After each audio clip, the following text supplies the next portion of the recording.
Board sir पे है, day by day हमारे आप लेक्चर्स देखिए एंड वहां से आपके one shot revision chapter wise जरूर होंगे, करना ही करना है।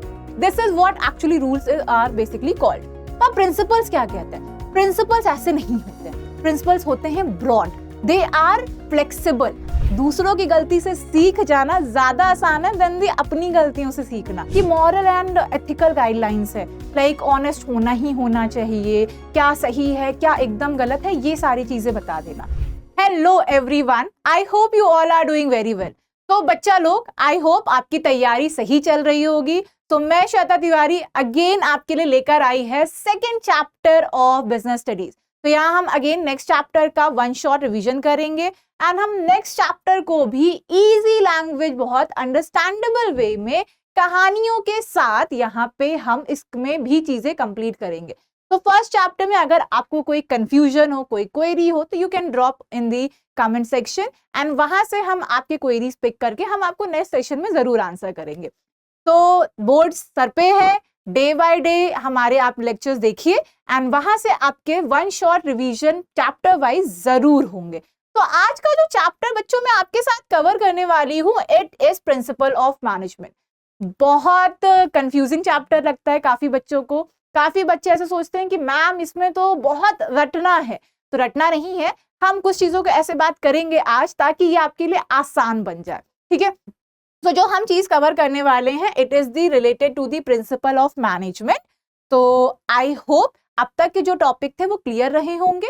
If there is any topic which you need special attention और you want separate segment, you can comment that as well. I will pick it from there. Okay, now let's begin कि management principal होते क्या है। हर किसी चीज की एक meaning से शुरू करेंगे तो इट विल बी बेटर।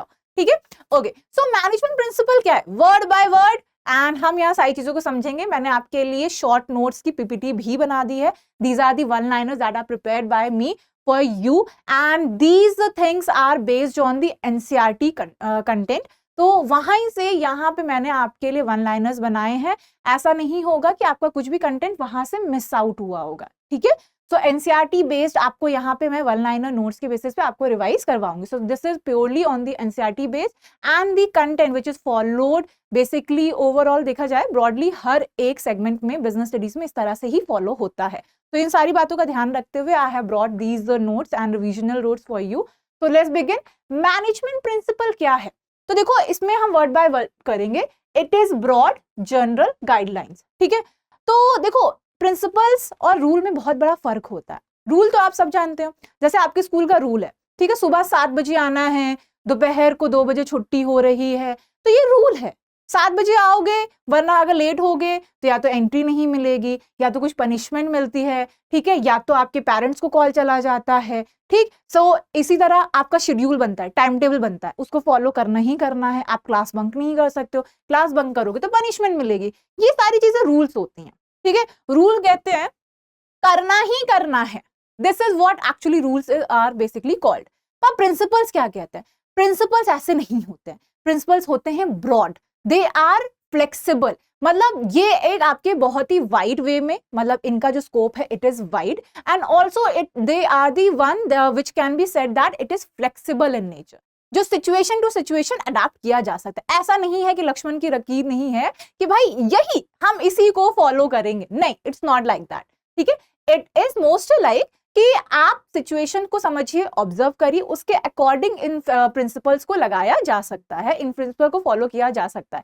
तो adaptability, flexibility situation to situation differ करती है एंड उसी के अकॉर्डिंग प्रिंसिपल्स को भी फ्लेक्सिबली आप अप्लाई कर सकते हैं। तो मैनेजमेंट प्रिंसिपल जो होते हैं वो ब्रॉड इन नेचर होते हैं। ठीक है, they are not very narrow in nature, बहुत ही रिजिड नहीं होते हैं। And next is it's the general guidelines. General guidelines मतलब, जनरल गाइडलाइन का मतलब है ये बेसिकली हर जगह अप्लाई हो सकते हैं। ठीक है, चाहे वो छोटी लेवल की कंपनी हो, चाहे वो बड़ी लेवल की कंपनी हो, चाहे वो स्कूल हो, हॉस्पिटल हो, ऑफिस हो, टेक कंपनी हो, एडटेक कंपनी हो, किसी भी जगह पे ये जनरल गाइडलाइंस हैं जिनको सिचुएशन टू सिचुएशन वाइज आप अपने स्किल सेट के द्वारा इसको अप्लाई कर सकते हो। तो ऐसे समझ लो गाइडलाइंस मतलब जीपीएस। देखो आपके पास मैप है ना, तो मैप्स का आप यूज क्यों करते हो? डायरेक्शन पता करने के लिए, क्या आपको क्या फॉलो करना है क्या नहीं, ये आपके ऊपर है। तो you got something from where you get the direction.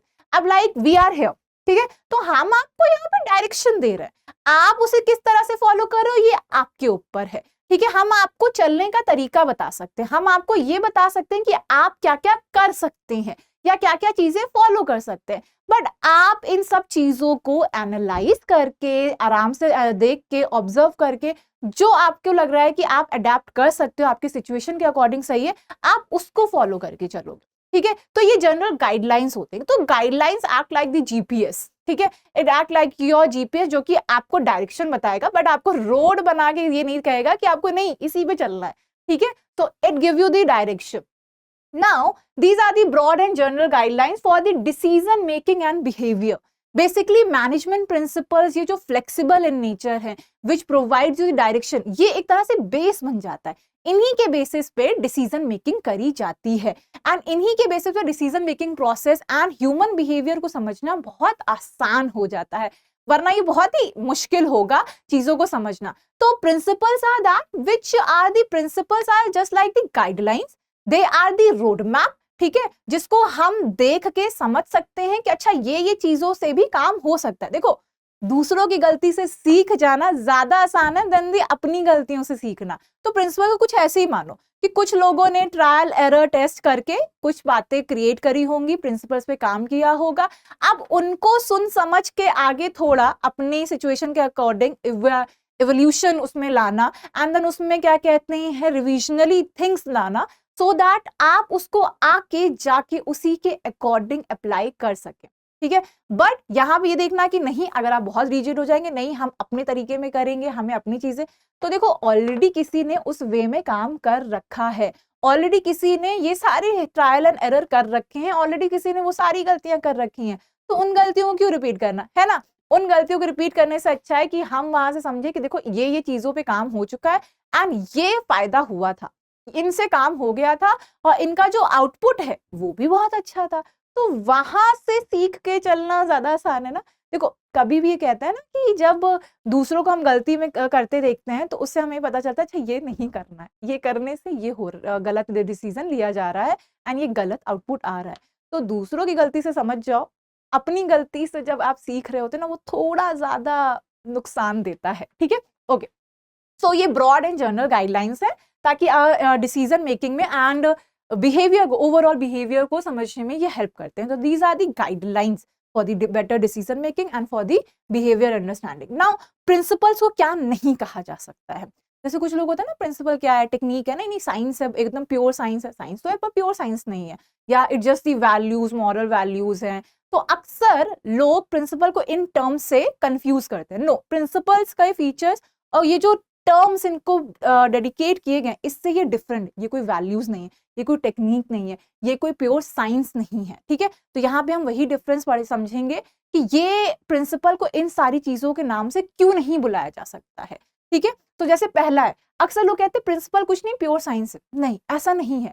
Science के प्रिंसिपल अलग होते हैं। साइंस क्या कहती है, जैसे साइंस ने जैसे बता दिया 2 + 2 4, अब हर सिचुएशन में 2 + 2 4 ही होगा, फॉर्मूला बेस्ड है, ठीक है, आप इसे चेंज ही नहीं कर सकते हो, ठीक है, वो लिखित है, इट्स रिजिड, ठीक है। अगर आपने चेंज किया या फिर तो आंसर गलत हो जाएगा, ठीक है। आप 2 + 2 5 लिखोगे तो वो गलत है, ठीक है। साइंस ये कहती है 2 + 2 5 नहीं हो सकता, 2 + 2 4 ही होगा, ठीक है।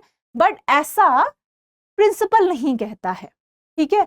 यहाँ पे प्रिंसिपल जो होते हैं वो फ्लेक्सिबल इन नेचर होते हैं, it's not rigid, situation to situation differ करते हैं। कहीं पे पार्शियल एप्लीकेशन होता है, कहीं पे फुल्ली एप्लीकेशन, और कहीं पे उसको तोड़ मरोड़ के या इनडायरेक्ट वे में यूटिलाइज किया जाता है। तो बेसिकली प्रिंसिपल क्या जाता है, वो फ्लेक्सिबल इन नेचर है। यहाँ पे आप क्रिएटिविटी अप्लाई कर सकते हो, आप अपने अकॉर्डिंग अप्लाई कर सकते हो, ठीक है। आप अपने कंटेक्स्ट के अकॉर्डिंग या अपनी सिचुएशन के अकॉर्डिंग, अपने सर्कमस्टांसेस को समझ के उसके अकॉर्डिंग अप्लाई कर सकते हो। जितना एप्लीकेबल हो रहा है उतना करो, पूरा एप्लीकेबल करने की जरूरत ही नहीं है। जितने में काम हो रहा है उतना समझ के उतना लगा लो, एंड काम अगर हो रहा है, आउटपुट आ रहा है, उतना काफी है, ठीक है। यहाँ पे ये नहीं है कि नहीं अप्लाई किया है तो पूरा 110% करना होगा, अब ये भी अप्लाई किया है तो नेक्स्ट थिंग भी अप्लाई करनी होगी, नहीं। यहाँ मैनेजर अपने स्किल सेट से अपनी चीजों को ध्यान में रखते हुए ये सारी चीजें बताई जाती है कि आप इनको फॉलो कर सको, कि this is the right way. तो it gives you the more and more creativity and better decision making, कि अच्छा अगर ऐसे होता है तो इसमें इन चीजों को अगर इनकॉर्पोरेट करें तो चीजें और बेटर हो जाएंगी। तो it give you the base to think better, to move better in a direction, ठीक है। It gives you the base कि आप बेटर एनालिसिस कर सके, it gives you the base कि आप बेटर थिंकिंग की तरफ बढ़ सके, ठीक है। सो इसको प्योर साइंस नहीं कह सकते क्योंकि प्रिंसिपल्स जो होते हैं वो ज्यादा फ्लेक्सिबल होते हैं, वो मोर क्रिएटिव बेस्ड होते हैं, ठीक है। But that's not the case with the science, pure science. Pure science क्या होती है? प्योर साइंस एकदम रिजिड होती है, वो फॉर्मूला बेस्ड है भाई, जो कह दिया, वो रूल्स बेस्ड है, ठीक है। नाउ प्रिंसिपल को हम टेक्निक्स भी नहीं कह सकते हैं, कतई नहीं कह सकते हैं। टेक्निक्स क्या है? टेक्निक्स तो यहाँ पे देखो, टेक्निक्स इन्वॉल्व करती हैं प्रोसीजर एंड स्टेप्स। ये क्या बता देती है कि इन स्टेप से जाना है, पहले स्टेप 1 करो, स्टेप 2 करो, स्टेप 3 करो, स्टेप 4। तो ये रिजिड है, उन स्टेप्स को फॉलो करना ही करना है। Techniques are basically the scientific way of doing something. Techniques ये बता देती है, जैसे अब आपको कोई खाना बनाना है तो उसमें कुछ टेक्निक्स बता दी गई कि भाई ये फॉलो करना, ये फॉलो करना, ये फॉलो करना। भाई प्रिंसिपल्स को टेक्निक्स नहीं कह सकते। प्रिंसिपल ये नहीं कहता कि आपको ये फिर ये फॉलो करना है। प्रिंसिपल कहता है कि हमने आपको चीजें बता दी हैं, काम करने का तरीका बता दिया, ये आप प्रिंसिपल इस तरह से फॉलो कर सकते हैं, काम को इस तरीके से किया जा सकता है, ऑर्गेनाइजेशन इस तरीके से चलाया जा सकता है, वर्कर को इस तरह से डील किया जा सकता है। अब आपके ऊपर है कि आप उनमें से किसका मिक्सचर एंड कॉम्बिनेशन करके आप अपनी ऑर्गेनाइजेशन को बेटर बनाते हैं। इट डजंट सेज कि आप यही पहले आप स्टेप 1 करो, फिर स्टेप 2 करो, फिर स्टेप 3 करो। It suggest you guidelines, it gives you कि how you can actually work and move ahead. It actually doesn't impose things on you, ठीक है। टेक्निक में इम्पोज नहीं है, but techniques is basically as like a set standard, set procedure, जिसको follow करना ही करना है टू अचीव द आउटपुट, ठीक है। यहाँ ऐसा नहीं है, यहाँ सिचुएशन सर्कमस्टांसेस के वाइज पे हम यहाँ पे प्रिंसिपल्स को तोड़ मरोड़ के जितना जिस सिचुएशन के हिसाब से जैसा एप्लीकेबल हो रहा है वो हम कर सकते हैं, ठीक है। So basically techniques are the procedures and the step, but that's not the case with the principles. Principles guidelines हैं, ये सजेशंस हैं, ये आपको जबरदस्ती नहीं करेगा। It's like again Google map, ठीक है। It gives you the an direction कि आप कैसे कैसे पहुंच सकते हो, ठीक है। जैसे आप कभी कभी गलत टर्न ले लेते हो तो वहां से भी तो बताया जाता है ना कि अच्छा यहाँ आप मुड़ गए तो यहाँ से आप इस डायरेक्शन पे जा सकते हो अपने डेस्टिनेशन पे पहुंचने के लिए। तो it suggest you which direction you can take, it never impose the direction on you, ठीक है। वो आपका काम है, ठीक है। ओके, ना इसको वैल्यूज कहा जाता है कि it's nothing, it's just the moral values, जिसको कहा जाता है कि हाँ ये कर लिया तो अच्छा होगा। No, values are like based on more ethical और मॉरल बेस्ड होते हैं, कि मॉरल एंड एथिकल गाइडलाइंस है, लाइक ऑनेस्ट होना ही होना चाहिए, क्या सही है क्या एकदम गलत है ये सारी चीजें बता देना, ठीक है। ऑनेस्टी है, ये सब है। बल्कि यहाँ ऐसा नहीं है, ये प्रिंसिपल जो बेस्ड होते हैं वो बेस्ड होते हैं टेक्निकल ट्रुथ्स पे, ठीक है। साइंटिफिकली मॉडल अप्लाई किए जाते हैं, डेटा एनालिसिस बेस्ड होते हैं, एंड यहाँ पे प्रॉपर स्टडी एंड एनालिसिस की जाती है, फिर जाके इन प्रिंसिपल्स को डिफाइन किया जाता है, ठीक है।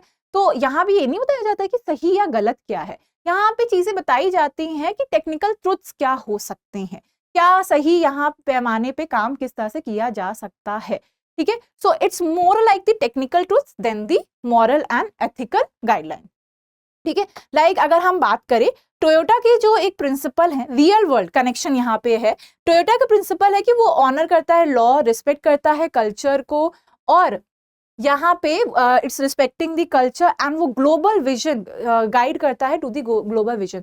तो भाई टोयोटा की जो कंपनी है वो भाई देश विदेश में जहां भी काम कर रही हूँ, विद इन दी स्टेट, इस कंट्री से एक कंट्री से दूसरी कंट्री में, एक सिटी से दूसरी कंट्री में, उनके प्रिंसिपल से गाइडलाइन सेम है। हाँ, बस ये है कि थोड़ा थोड़ा अडेप्टेबिलिटी वो करते हैं, इस कंट्री में जो काम कर रहा होगा वो उन चीजों पे स्टिक करेंगे, जो कंट्री दूसरी कंट्री में जो प्रिंसिपल काम करेंगे वो उस पे अडेप्टेबिलिटी रहेगी।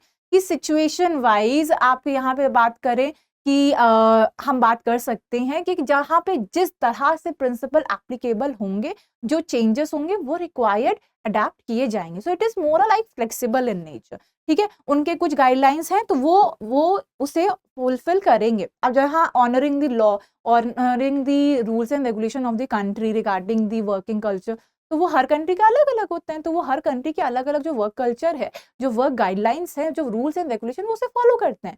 अब वो रिजिड हो जाए, नहीं हम तो इसी तरह से काम करेंगे, तो ये नहीं है। ये रियल लाइफ एग्जाम्पल है कि yes, there is a company that exists which actually make it possible to work with each and every country favorable rules, regulations and laws. ठीक है, तो वो हर कंट्री के लॉज एंड रूल्स रेगुलेशन को honour करते हैं एंड रिस्पेक्ट करते हैं वहां के कल्चर को, एंड उस कल्चर को स्टडी करके अपनी कंपनी की वर्किंग डिसाइड करते हैं। This is called flexibility and that's what actually the principle says. ठीक है, ओके।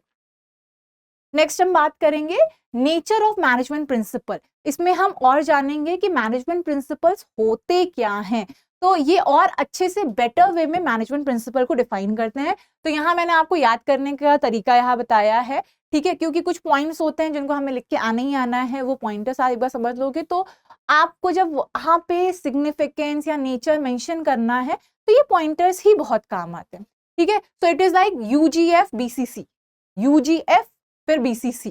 ठीक है, तो यूजीएफ का मतलब क्या है पहले वो समझते हैं। यू का मतलब है यहाँ पे यूनिवर्सल एप्लीकेबिलिटी। इसका मतलब क्या है?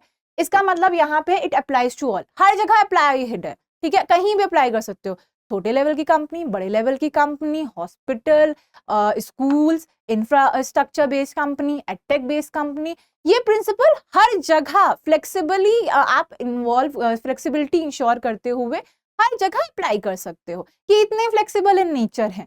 ठीक है, आपको बस देखना होगा कि किस लेवल से किस तरह से अप्लाई हो रहे हैं। That's what the beauty of the nature of the principles management. ठीक है, so it actually provide you the adaptability कि आप डिफरेंट ऑर्गेनाइजेशन या डिफरेंट नेचर ऑफ कंपनी या डिफरेंट नेचर ऑफ इंडस्ट्री के बेसिस पे ये अप्लाई किए जा सकते हैं। ठीक है, next these are the just general guidelines. Again it's like a GPS. It's not like the rules and regulations कि नहीं ये करना ही करना है, कोई rigid rules नहीं है, कोई ये नहीं है कि ये नहीं किया तो तुम्हें ये पनिशमेंट मिल जाएगी। ठीक है, कोई लक्ष्मण की रेखा नहीं है ये, या भी कोई वो लोहे की लकीर नहीं है जिसको उसी को फॉलो करना है। इट्स अ मोर लाइक कि ये आपको गाइडेंस गाइडलाइंस दे रहे हैं जिसको आप फॉलो कर सकते हो, जिसको आपको फॉलो करना आप फॉलो कर सकते हैं अपने based on the circumstances and situation पे। ठीक है, तो it's not a readymade solution, it's depend on the situation to situation. जो सिचुएशन टू सिचुएशन ये वैरी करता है एंड आप उसके अकॉर्डिंग अपने सहूलियत के अकॉर्डिंग इनको आप फॉलो कर सकते हो। ठीक है, तो ये कोई रेडीमेड सोल्यूशंस नहीं है कि ये होगा तो ये करना है, कहीं पे लिखा नहीं है कि ये प्रॉब्लम आएगी तो आप ये चीजें कर लेना, एंड अगर आपको n नंबर ऑफ प्रॉब्लम कुछ डिफरेंट वे में तो आप वो करिए। तो ऐसा बिल्कुल नहीं है, ऐसा है ही नहीं। ठीक है, ये यहाँ पे सिचुएशन बेस्ड आंसर होते हैं। ठीक है, ये आपको कुछ इस तरह से ऑर्गेनाइजेशन को वर्क करने के लिए तैयार करते हैं कि आप हर एक सिचुएशन में एक कॉमन किस तरह से एक्ट कर सकते हो ये वो बताते हैं। ठीक है, okay.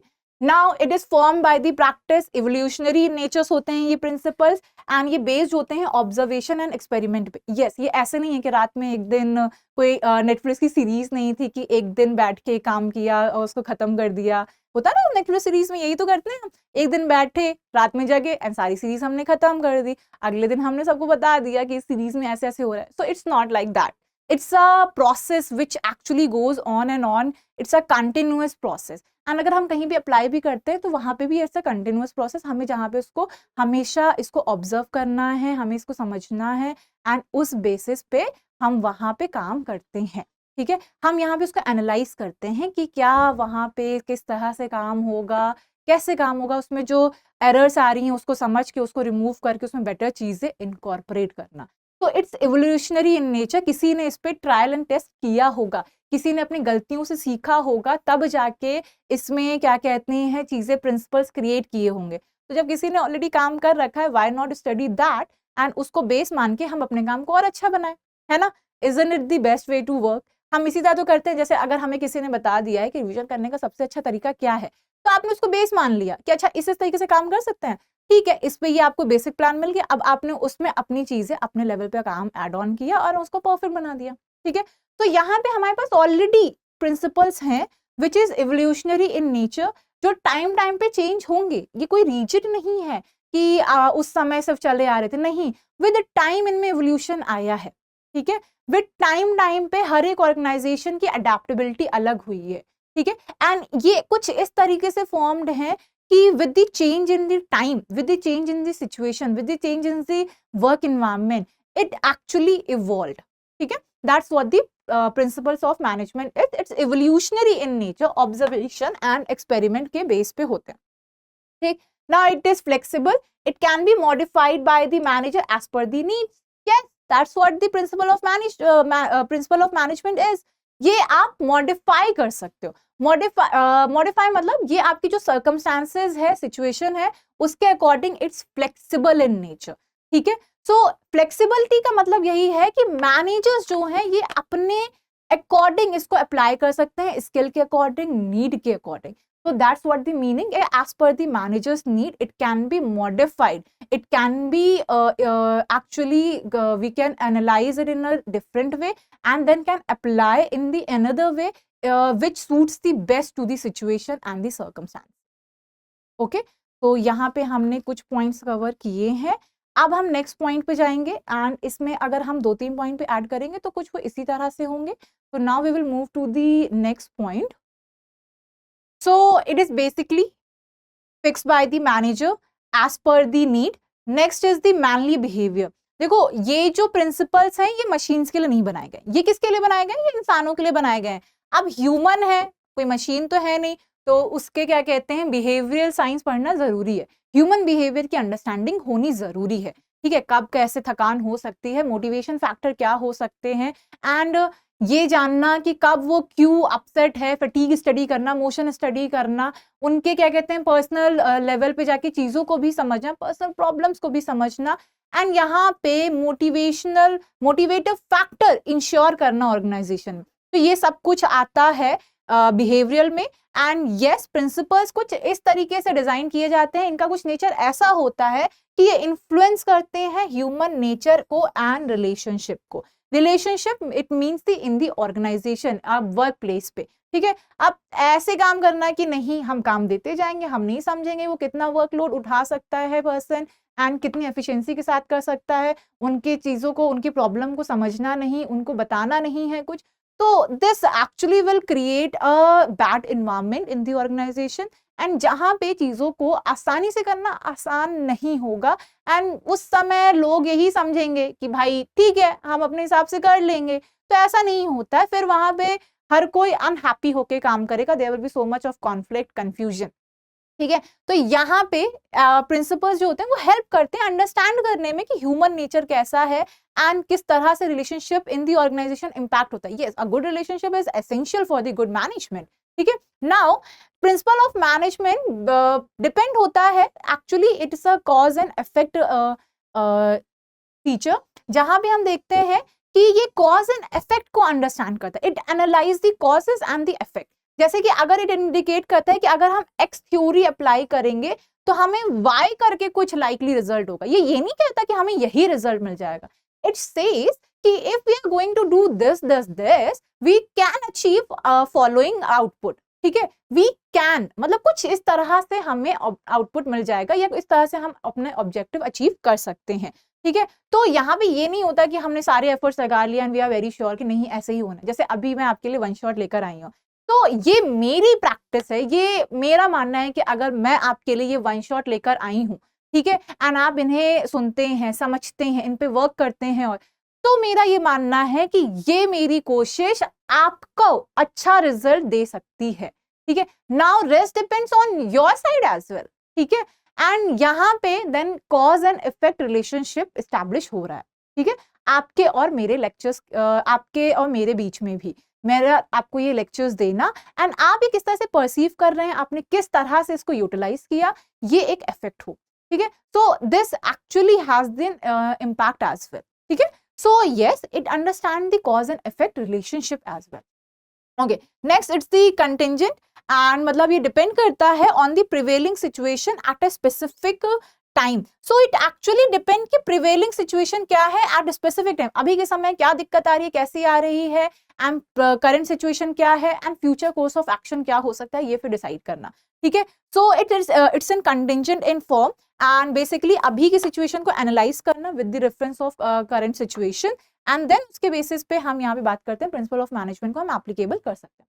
Now significance, principle of management क्यों होने चाहिए, हमें क्यों अप्लाई करना है, why we want to follow, मतलब होने ही क्यों चाहिए, इंपॉर्टेंस, यहाँ सिग्निफिकेंस ये बता रहे हैं क्यों रखने हैं हमें. तो सिग्निफिकेंस में आते हैं, ये आपको इनसाइट्स देते हैं into reality. Insights into reality मतलब ये आपके नॉलेज में हेल्प करते हैं. It helps in learning from the mistake. मैंने क्या कहा था, किसी ने ऑलरेडी ट्रायल एंड एरर कर रखा है, किसी ने ऑलरेडी इन सब पे काम कर रखा है, उन्होंने ट्रायल एंड एरर यहाँ पे किया होगा, उन्होंने यहाँ पे चीजों की स्टडी की होगी. So it gives you the real life experiences. ये सिर्फ ऐसे थ्योरी पे बेस्ड नहीं है कि शाम को उठे, कुछ सोचे, ख्याल आए, लिख दिए और अगले दिन अप्लाई कर दिए और अगले दिन दुनिया को बताने लग गए कि देखो मैनेजमेंट को इन प्रिंसिपल पे चलाया जा सकता है. नो, ये ऐसे नहीं है. ये ऐसे है कि ये already trial and error theory पे बेस्ड है. ऑलरेडी किसी मैनेजर ने इन सभी प्रैक्टिस, इन सभी प्रिंसिपल्स को फॉलो किया होगा एंड देन उसमें क्या कहते हैं इवोल्यूशन लाया होगा. तो जब ऑलरेडी ये सब काम हो रखा है तो हम उस स्टडी को बेस मान के आगे काम कर सकते हैं. तो it gives you the insight to the real life experiences. ठीक है, सो जो कि आपकी नॉलेज को एडवांस करने में एंड आपको हेल्प करते हैं प्रीवियस मिस्टेक से लर्न करने में. ठीक है, next, these principle of management help करते हैं मैनेजर्स की ऑर्गेनाइजेशन की to optimise the resources utilisation.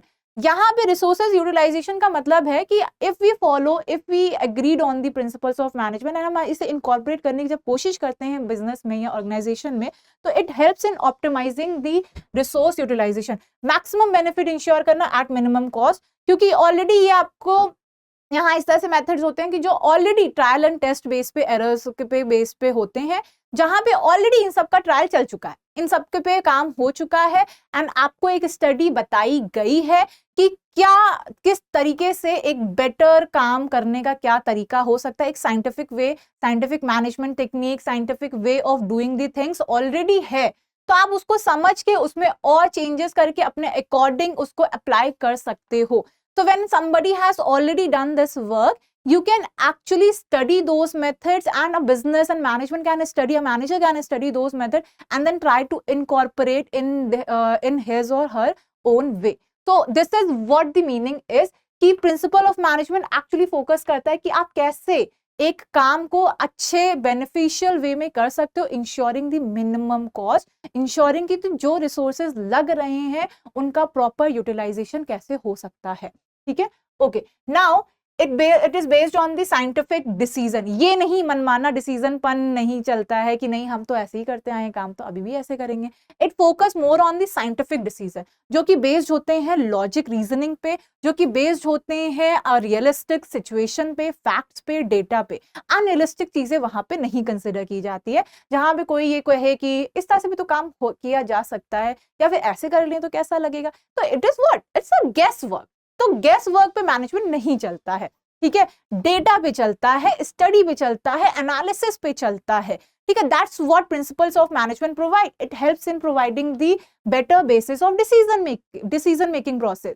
तो यहाँ पे साइंटिफिक डिसीजंस होते हैं. ठीक है, साइंटिफिक डिसीजंस वो डिसीजन होते हैं which is based on better reasoning, better logical reasoning, unbiased होते हैं, रियलिस्टिक होते हैं, डेटा बेस्ड होते हैं. ठीक है, next, meeting the changing environment. So it adapts with the change in the situation. ऐसा नहीं है कि over the period circumstances situation बदलती जाएंगे and principle of management rigid रहते हैं. नहीं, it is flexible in nature. It keeps changing with the change in the environment. अगर टेक्नोलॉजी चेंज हो रही है, काम करने का तरीका चेंज हो रहा है, ह्यूमन बिहेवियर चेंज हो रहा है, तो it involves the study of all these factors and then it provides the better version of the principles. ठीक है, तो इट हेल्प्स इन अडेप्टिंग दी कि आगे मतलब ये ऑर्गेनाइजेशन को हेल्प करता है कि आप इन मैनेजमेंट को, इन प्रिंसिपल्स को कुछ इस तरीके से एप्लीकेबल करिए कि अगर आप में को लगता है कि चेंज की रिक्वायरमेंट है तो आप उसे इनकॉर्पोरेट करिए, अडेप्ट करिए. With time there is need कि टाइम के साथ चेंज होना पड़ेगा. ये तो सबको पता है. जो टाइम के साथ चेंज नहीं हो रहे थे बिजनेस, वो अब आउट हो चुके हैं. ठीक है, ऐसे बहुत से आप बिजनेस का अभी यहाँ पे एग्जाम्पल दे सकते हैं कि देयर आर सो मैनी. अब जैसे बहुत सारे प्रोडक्ट है, there were so eating product जो कि हम अपने बचपन में कंज्यूम करते थे, अब वो हमें नहीं दिख रहे हैं. क्यों? क्योंकि उन्होंने अपने वर्किंग स्टाइल में चेंज लाया ही नहीं. ठीक है, वो चेंज नहीं हुए. ठीक है। अब देखो कई कई ऑर्गेनाइजेशन के लिए इट वर्क्स की वो उनकी क्या कहते हैं जो मार्केटिंग टेक्निक्स है it is consistent over the period, but ऐसा नहीं है कि उन्होंने इनोवेशन नहीं किया होगा या उन्होंने सेगमेंट्स और एड ऑन नहीं किए होंगे या उन्होंने मार्केट को एनालाइज करके उस हिसाब से अपनी प्रोडक्ट की क्वालिटी को और इम्प्रूव नहीं किया होगा या सर्विसेज को और इम्प्रूव नहीं किया होगा। अब now currently you are at Drishti school, now Drishti is actually helping the school going student as well, है ना। तो ये इनोवेशन ही तो है, ये आपका एक वन सेगमेंट अहेड ही तो है। तो यहाँ पे एक और एड ऑन ही तो हुआ है जहां पे यहाँ पे कोशिश की जा रही है कि और बच्चों की हेल्प की जा सके और बच्चों तक एक हेल्प, एक क्या कहते हैं उनको क्या कहते हैं हाथ पकड़ने का एक वो क्या कहते हैं एग्जाम में हेल्प मिले एंड वो ऐसे ना हो कि डायरेक्शन लेस हो, तो एक डायरेक्शन और दी गई है इस इनिशिएटिव के थ्रू, है ना। तो it is also one of the add ons in the Drishti, it is one of the add on at Drishti school जहां पे हम ये देख रहे हैं कि एक्स्ट्रा सेगमेंट ऐड हुआ है based on the need and requirement, ठीक है। तो यस ये होता है चेंजिंग एनवायरनमेंट के साथ चेंज होना, ठीक है।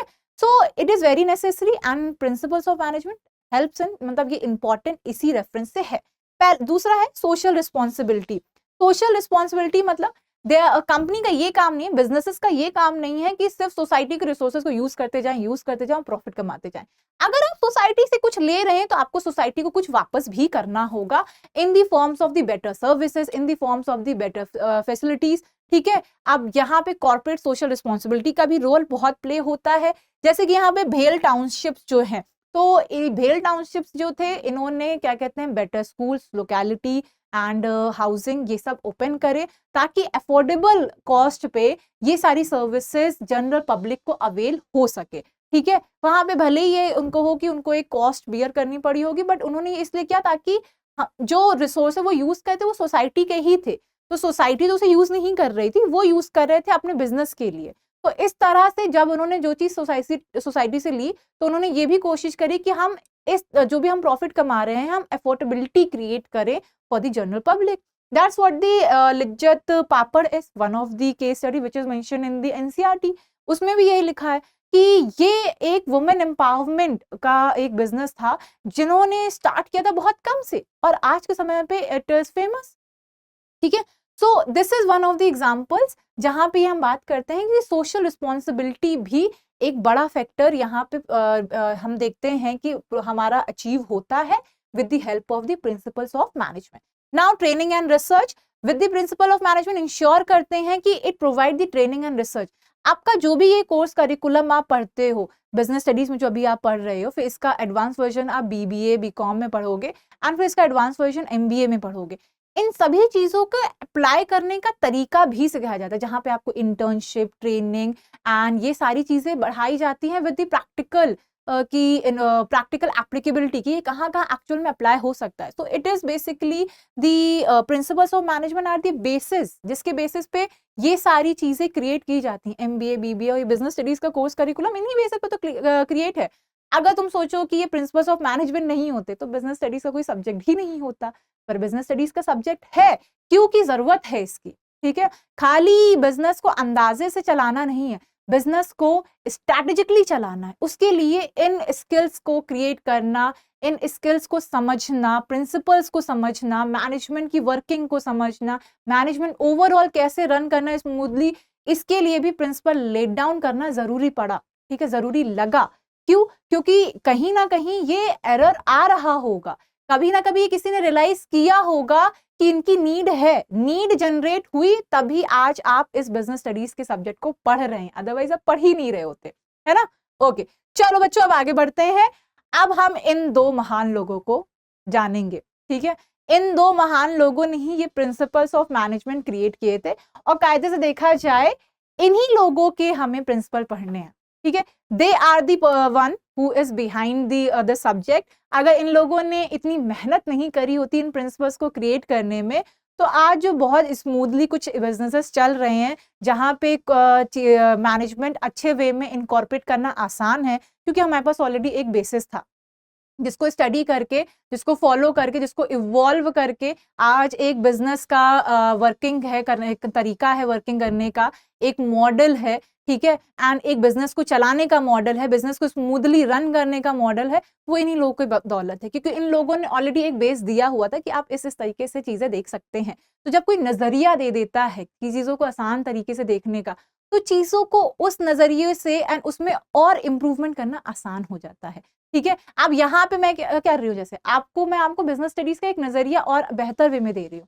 अब आप इसे समझ रहे हैं, देख रहे हैं, आप इसमें इम्प्रूवमेंट ही लाएंगे, ठीक है। आप इसमें अपनी बातें एड ऑन करके तब एग्जाम में लिखेंगे, तो it is improving your answer writing skills, है ना। एग्जाम में आपके यहाँ पे मार्क्स स्कोर करने का एक बेटर चांस है, जहां पे आप मेरी बातें सुन के उसे बेटर वे में समझ के अपने जो आपका जो तरीका है उसको और अच्छे से लिख रहे हैं, ठीक है।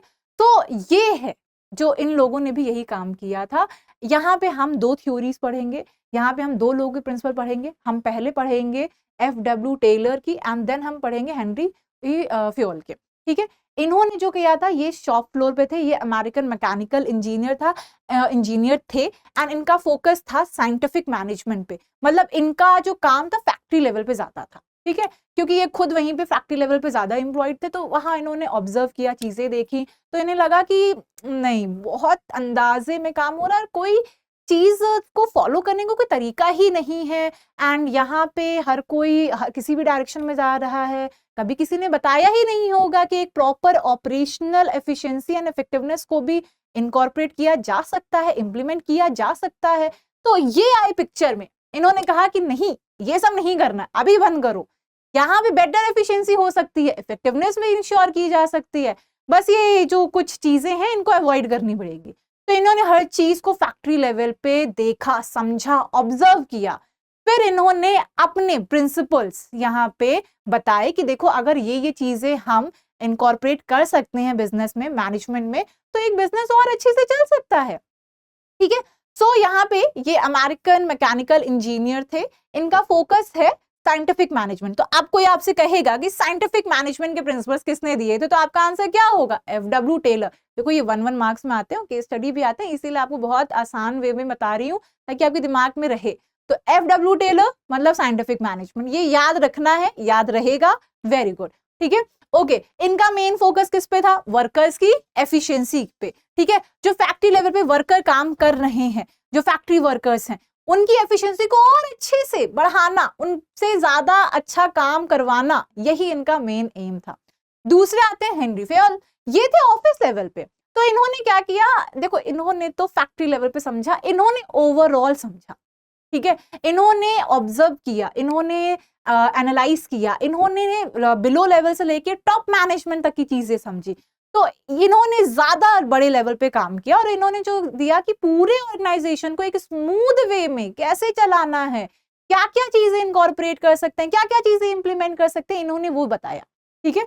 So he was the French mining engineer. इनका काम एडमिनिस्ट्रेटिव को अच्छा बनाना था, इन्होंने एडमिनिस्ट्रेटिव थ्योरी दी, ठीक है, जहां पे इनका था कि भाई मैनेजरियल एफिशिएंसी अच्छी कर लो, पूरा ऑर्गेनाइजेशन प्रॉपर वे में रन करेगा, लॉन्ग वे रहेगा, एंड क्या कहते हैं, जो एनवायरनमेंट रहेगा वो भी बेटर होगा। तो इन्होंने ज्यादा प्रिंसिपल्स दिए, क्योंकि इन्होंने जो प्रिंसिपल्स दिए वो इंप्लीमेंट हो रही थी होल ऑर्गेनाइजेशन पे, होल ऑर्गेनाइजेशन की वर्किंग पे, एंड हर लेवल कवर कर रहा था, factory, office and top level management, ठीक है। यहाँ पे इन्होंने वर्कर एफिशिएंसी पे ज्यादा काम किया। Is that clear? Okay, now आगे बढ़ते हैं। ओके, अब हम टेलर के थ्योरी से शुरू करेंगे, ठीक है। अब यहाँ पे सोचो, फैक्ट्री में काम हो रहा था, फैक्ट्री में अच्छा खासा काम हो रहा था, एक जना वहां पे सब चीज ऑब्जर्व कर रहा था, एक वर्कर कह रहा है कि मैं तो सिर्फ 50 यूनिट बनाऊंगा, दूसरा वर्कर कह रहा है मैं 40 ही यूनिट बनाऊंगा, तीसरा वर्कर कह रहा है आज मेरा मन नहीं है, बाद में देखते हैं, कर लेंगे, ठीक है। तो यहाँ पे फिर देखा गया कि एक सुपरवाइजर था, वो कहता है यार इस काम को इस तरीके से भी किया जा सकता है, अच्छा नहीं एक काम करो, अभी इसको ऐसे कर लो, बाद में अगर ये काम नहीं आएगा तो फिर किसी और तरीके से करके देखेंगे। इतना सारा गैस वर्क, ठीक है, इतने सारे अंदाजे, ठीक है, हर कोई अपने मनमाने से चल रहा है, कोई स्टैंडर्ड वर्क नहीं है, हर कोई अपने लेवल से अपने हिसाब से काम कर रहा है, ठीक है। तो यहाँ पे आते हैं FW टेलर, जब उन्होंने ये सारी चीजें प्रैक्टिसेस देखी अराउंड हिम कि ये किस तरह से फैक्ट्री काम कर रही है, तो उन्होंने कहा स्टॉप, ऐसे नहीं चलेगा, ठीक है, ऐसे काम ही नहीं करना है। तो ही केम विद दिस थ्योरी कि भाई जितना काम है वो हम अंदाजे से नहीं करेंगे। सबसे पहले जो अंदाजे वाली लाइंस हैं कि कभी कुछ भी कर लो, एंड ये जो चल रहा है कि नहीं उस वाले मैनेजर ने तो इस तरह से किया था तो काम अच्छा हो रहा था, आज तक तो हम ऐसे ही काम करते थे तो हम आगे भी ऐसे ही कर रहे हैं।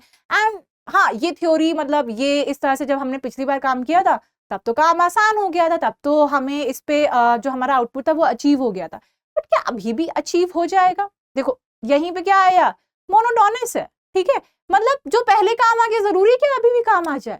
अगर आपकी कोई टेक्निक किसी चीज को याद करने की किसी एक चीज पे काम आ गई तो क्या वो हर चीज पे काम आएगी?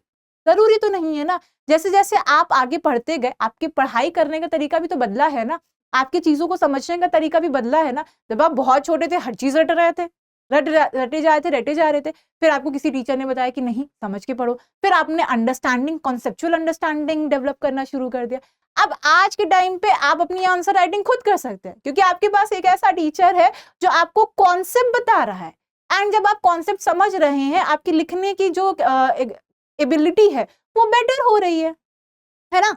सो यहाँ पे आपने एनालाइज किया, आपने चीजों को अडेप्ट किया, आपने बेटर एबिलिटी जनरेट करी, है ना। तो यहीं पे एफडब्ल्यू का भी कहना है, उन्होंने एक थ्योरी दी, उन्होंने अपने मैनेजमेंट स्किल्स के बारे, उन्होंने साइंटिफिक मैनेजमेंट की तरफ एक बात बोली, वो बात हम यहाँ पे पढ़ते हैं। इन्होंने कहा कि ऐसा करो भैया, अंदाजे से काम करना करो बंद, ठीक है, साइंटिफिक मैनेजमेंट को करो अप्लाई। ठीक, साइंटिफिक मैनेजमेंट क्या कहता है? साइंटिफिक मैनेजमेंट कहता है कि knowing exactly what you want men to do and seeing that they do it in the best and the cheapest way. सबसे पहले तो भाई पता लगाओ कि आप चाहते क्या हो, कि आपके वर्कर क्या करके दे, ठीक है, क्या करें, कैसे करें, किस तरीके से करें, और क्या उस चीज को करने का बेस्ट तरीका क्या है विद द कॉस्ट एफिशिएंसी। ये थे एफडब्ल्यू के क्वेश्चन एंड आंसर। उन्होंने कहा कि अगर जब भी आपको वर्कर से काम करवाना है आप पहले इन चीजों को आंसर करो, बैठो थोड़ी देर, बैठो, उसको समझो कि भाई इन वर्कर से करवाना क्या है, कैसे करवाना है और किस तरीके से करवाना है, ठीक है, एंड क्या स्टैंडर्ड रहेगा, क्या करने का, उस चीज को करने का तरीका क्या होगा, ठीक है, काम को करने का तरीका क्या है, ठीक है, विद दी कॉस्ट एफिशिएंसी। यहां पे ये भी ध्यान रखना है कि मिनिमम कॉस्ट में आपको वो काम करवाना है। अल्टरनेटिव सजेस्ट करो, अल्टरनेटिव देखो कि इस काम को किस किस तरीके से किया जा सकता है, कॉस्ट एनालाइज करो, एंड देन देखो कि किस तरह से करने में सबसे कम कॉस्ट आ रही है, ठीक है। तो that's what FW Taylor said. यहां देखो कहा इन्होंने कि भाई सबसे पहले तो ये जो रूल ऑफ थंब है इसको करना बंद करिए। रूल ऑफ थंब किस पे बेस्ड था? रूल ऑफ थंब बेस्ड था इंट्यूशन पे, पर्सनल जजमेंट पे। वही मैंने आपको लाइन बोली ना, ऐसे कर सकते हैं इस काम को। जैसे अब अभी आप हमारे सीरीज आने से पहले पढ़ाई आपकी कैसे होती है, एक काम करेंगे एक हफ्ते पहले देख लेंगे, एक काम करेंगे इस चैप्टर को इतना देख लेंगे, इस चैप्टर से इतना देख लेंगे, और एक काम करेंगे शायद अगर इतना इतना पढ़ेंगे तो भी काम हो जाएगा। तो अभी आप किस पे चल रहे थे? अभी आपके पास कोई स्ट्रैटेजी नहीं थी, कोई डेटा नहीं था, आप अंदाजे से चल रहे थे, गेस वर्क चल रहा था, ठीक है। तो यही एफडब्ल्यू आते हैं और आपको कहते हैं नहीं ऐसे नहीं करना है, आप क्या करो, आप प्रॉपर डेटा बेस पे चलो। देखो किसी बीएससी का एग्जाम पैटर्न क्या है, देखो वेटेज कितना आ रहा है, ये भी देखो कि इस चैप्टर से कितने मार्क्स का आ सकता है, फिर ये पैटर्न देखो कितने एमसीक्यू आ सकते हैं, कि स्टडी आ सकती है कि नहीं, एंड कौन से क्वेश्चन लॉन्ग आंसर्स में आते हैं, कितने क्वेश्चन शॉर्ट आंसर में आते हैं, तब पढ़ाई करो, ठीक है। तब यहाँ पे आप जो अप्लाई कर रहे हैं वो आप एफडब्ल्यू टेलर को अप्लाई कर रहे हैं अपनी जिंदगी में, आप साइंटिफिकली आगे चल रहे हैं, ठीक है। That's what the scientific management is, ठीक है। It follows the best way of doing the things, ठीक है। यहाँ पे एफडब्ल्यू टेलर का यही कहना है कि मैनेजर को बैठना चाहिए, समझना चाहिए कि एक काम को करने का सबसे सही तरीका क्या है, एंड देन उसी को फॉलो करना चाहिए, ठीक है। So instead of going on the with the intuition, personal judgement कि ये ऐसे हो सकता है, ये वैसे हो सकता है, इस काम को पहले इस तरीके से किया गया था तो अभी भी कर लेते हैं, instead of going on the personal judgement, intuition, better यही होगा कि आप एनालाइज करें कि एक काम को कैसे करना है, कब करना है, एंड उसको किस किस तरीके से किया जा सकता है, कौन सा तरीका बेस्ट है, और वो वन बेस्ट वे जो भी है वो सारे वर्कर्स को समझाइए और सारे वर्कर उसी तरीके से काम करेंगे। तो this was the FW Taylor theory, जो हमने अभी आपको सिर्फ स्टार्ट बताया है। इन्होंने इन्हीं सब बेसिस पे 4 थ्योरी दी, ठीक है। 4 में से हम फर्स्ट पढ़ेंगे science not rule of thumb. इन्होंने क्या कहा, इनका पहला थ्योरी क्या था, इनकी पहले प्रिंसिपल क्या थे कि भाई रूल ऑफ थंब को नहीं करना है, फॉलो ही नहीं करना है, हमें साइंस बेस्ड चलना है। अब साइंस बेस्ड आपका ये नहीं होगा, ये मतलब क्या जाना कि साइंस स्टडी करनी है, नहीं, साइंटिफिक वे में स्टडी करनी है। जैसे साइंस की स्टडी पता है किस पे बेस्ड होती है, वो फैक्चुअल बेस्ड होती है, वो डेटा बेस्ड होती है, वो अंदाजे पे नहीं चलती है। साइंस जैसे किसी भी क्वेश्चन का आंसर अंदाजे पे नहीं करता है, बकायदा फैक्ट्स होते हैं, बकायदा डेटा होता है, उसका एनालिसिस किया जाता है एंड फिर इट आंसर्स।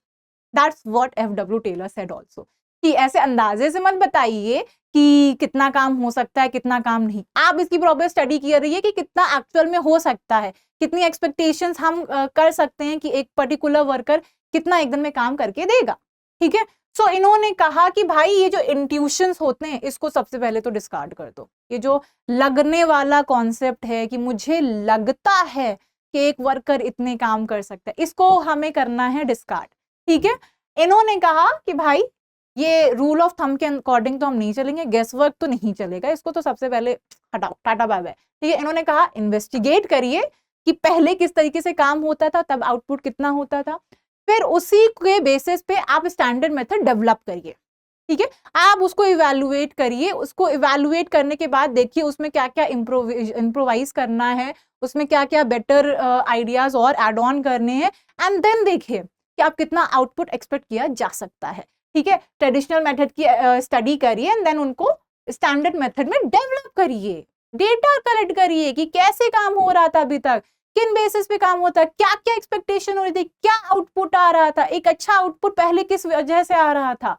फिर यहाँ पे एक एग्जांपल मैंने आपके लिए लिखा है, जैसे एक आयरन कंपनी थी, ठीक है। आयरन कंपनी ने क्या किया, उन्होंने साइंटिफिकली स्टडी किया, फिर उन्होंने जो लोड था पर डे का आयरन का, वो 12.5 से 47 टन किया, ठीक है। जैसे FW टेलर एक कंपनी में गए सपोज, उन्होंने देखा कि हर वर्कर अपने अपने हिसाब से काम कर रहा है, तो अब यहाँ पे उन्होंने कहा कि नहीं, एक काम करो, सारी स्टडी करो, कितना रेस्ट टाइम चाहिए, कितना काम एक्चुअल में कर सकते हैं, और उस एक्चुअल काम करने में कितना क्या कहते हैं लोड एक्चुअल में कैरी किया जा सकता है, या फिर कितना लोड हम देख सकते हैं कितना आउटपुट ऑफ आयरन आ सकता है, ठीक है। तो यहाँ पे स्टडी करने के बाद पता चला कि भाई जो पहले 12.5 जो मनमानी चीजें चल रही थी, स्टडी के बेस पे हर चीज को फिक्स कर दिया, कितने बजे काम शुरू होगा, इतने बजे आपका रेस्ट होगा, इतने आपको रेस्ट इज अलाउड है, ठीक है। फटीग स्टडी वहां की गई, यहाँ पे ये सारी स्टडी करने के बाद हर एक चीज को स्टैंडर्डाइज किया गया एंड हर एक चीज के लिए टाइम स्लॉट बनाए गए। उस वे में वर्कर्स ने काम करना शुरू किया, उनको डायरेक्शंस और क्लियर दिए गए, ठीक है, उनको और सही से चीजें बताई गई, तब जाके पता चला कि अच्छा ये तो एक्चुअल जो आउटपुट होना था वो तो 47 टन का था, ठीक है। तो यही फायदा होता है जब हम साइंटिफिकली चीजों को एनालाइज करते हैं एंड साइंटिफिकली हम ये आंसर करते हैं कि कितना बेटर काम हो सकता है, उस केस में हमारा जो आउटपुट होता है, जो एंड रिजल्ट होता है, वो हमेशा बेटर होता है, ठीक है। Now next, harmony not discard. So mental revolution, change in attitude, management shares the gains and workers work hard.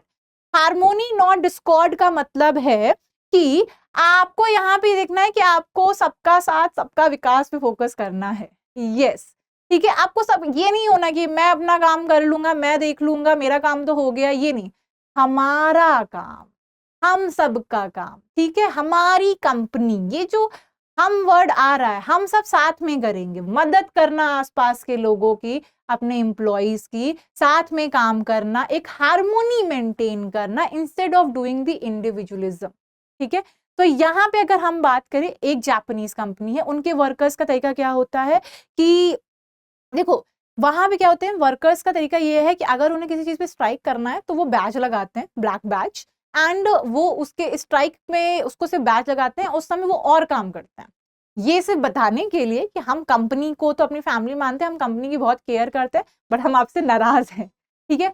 हम आपसे नाराज हैं, पर हम और ज्यादा काम करके ये बताएंगे आपको कि आप कैसे हमें हमारी बात नहीं सुन रहे हैं। एंड यहाँ पे एक ये भी कम्युनिकेट किया गया that they are upset and there is something that they want to communicate and which is not actually heard by the management. This is their way, but वो कंपनी के काम को रोकते नहीं है, वो और बल्कि उनको प्रोडक्टिविटी देते हैं, ताकि मैनेजमेंट भी समझे कि अच्छा ऐसा क्या है, what they are upset of, and किस चीज से वो नाराज हैं, किस चीज के लिए स्ट्राइक हो रही है, उनको रीजन आउट करना फिर समझे, ठीक है।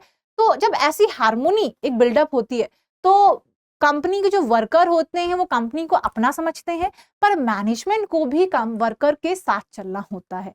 ऐसा नहीं होगा कि सिर्फ वर्कर्स को एक्सप्लॉइट करके अपना अपना काम निकलवा लिया एंड वर्कर्स की तरफ कोई ध्यान नहीं दिया। अगर आप ज्यादा काम करवा रहे हैं तो आप उनको उसी हिसाब से पे भी दो, ठीक है। एक्सप्लॉइटेशन नहीं होना चाहिए, ठीक है। तो यहाँ भी चलता है कि हार्मोनी नॉट डिस्कार्ड का एक प्रिंसिपल दिया टेलर ने, जहां भी इन्होंने बात करी मेंटल रेवोल्यूशन की, चेंज इन एटीट्यूड की, चेंज इन पर्सपेक्टिव की, चेंज इन बिहेवियर की। विद द चेंज आप जैसे समझिए कि मैनेजमेंट जितना जितना गेन करेगा उसको उसी हिसाब से वर्कर्स का भी ध्यान रखना है, आप उन्हें मोटिवेट करिए, उनको इंसेंटिव दीजिए, ठीक है, उनके हार्डवर्क को पे ऑफ करिए। अगर वो आपकी कंपनी को अपनी फैमिली मान रहा है, उसको अपना मान रहा है, उसको अपना मान के काम कर रहा है, वो अपने से ऊपर आपकी कंपनी को रख रहा है, तो आप उसको भी वैसे ही फील कराइए कि हाँ वो ये रख सकता है, उसे रखना चाहिए, उसको इसके फायदे भी होने चाहिए, ठीक है, ताकि वो आपकी कंपनी के साथ लॉन्ग टर्म एसोसिएशन देखे, ये नहीं कि छोड़ के भाग जाए, ठीक है। Okay, now next is cooperation not individualism. ये एक्सटेंशन है प्रीवियस वन का, हार्मोनी नॉट डिस्कॉर्ड का, ठीक है।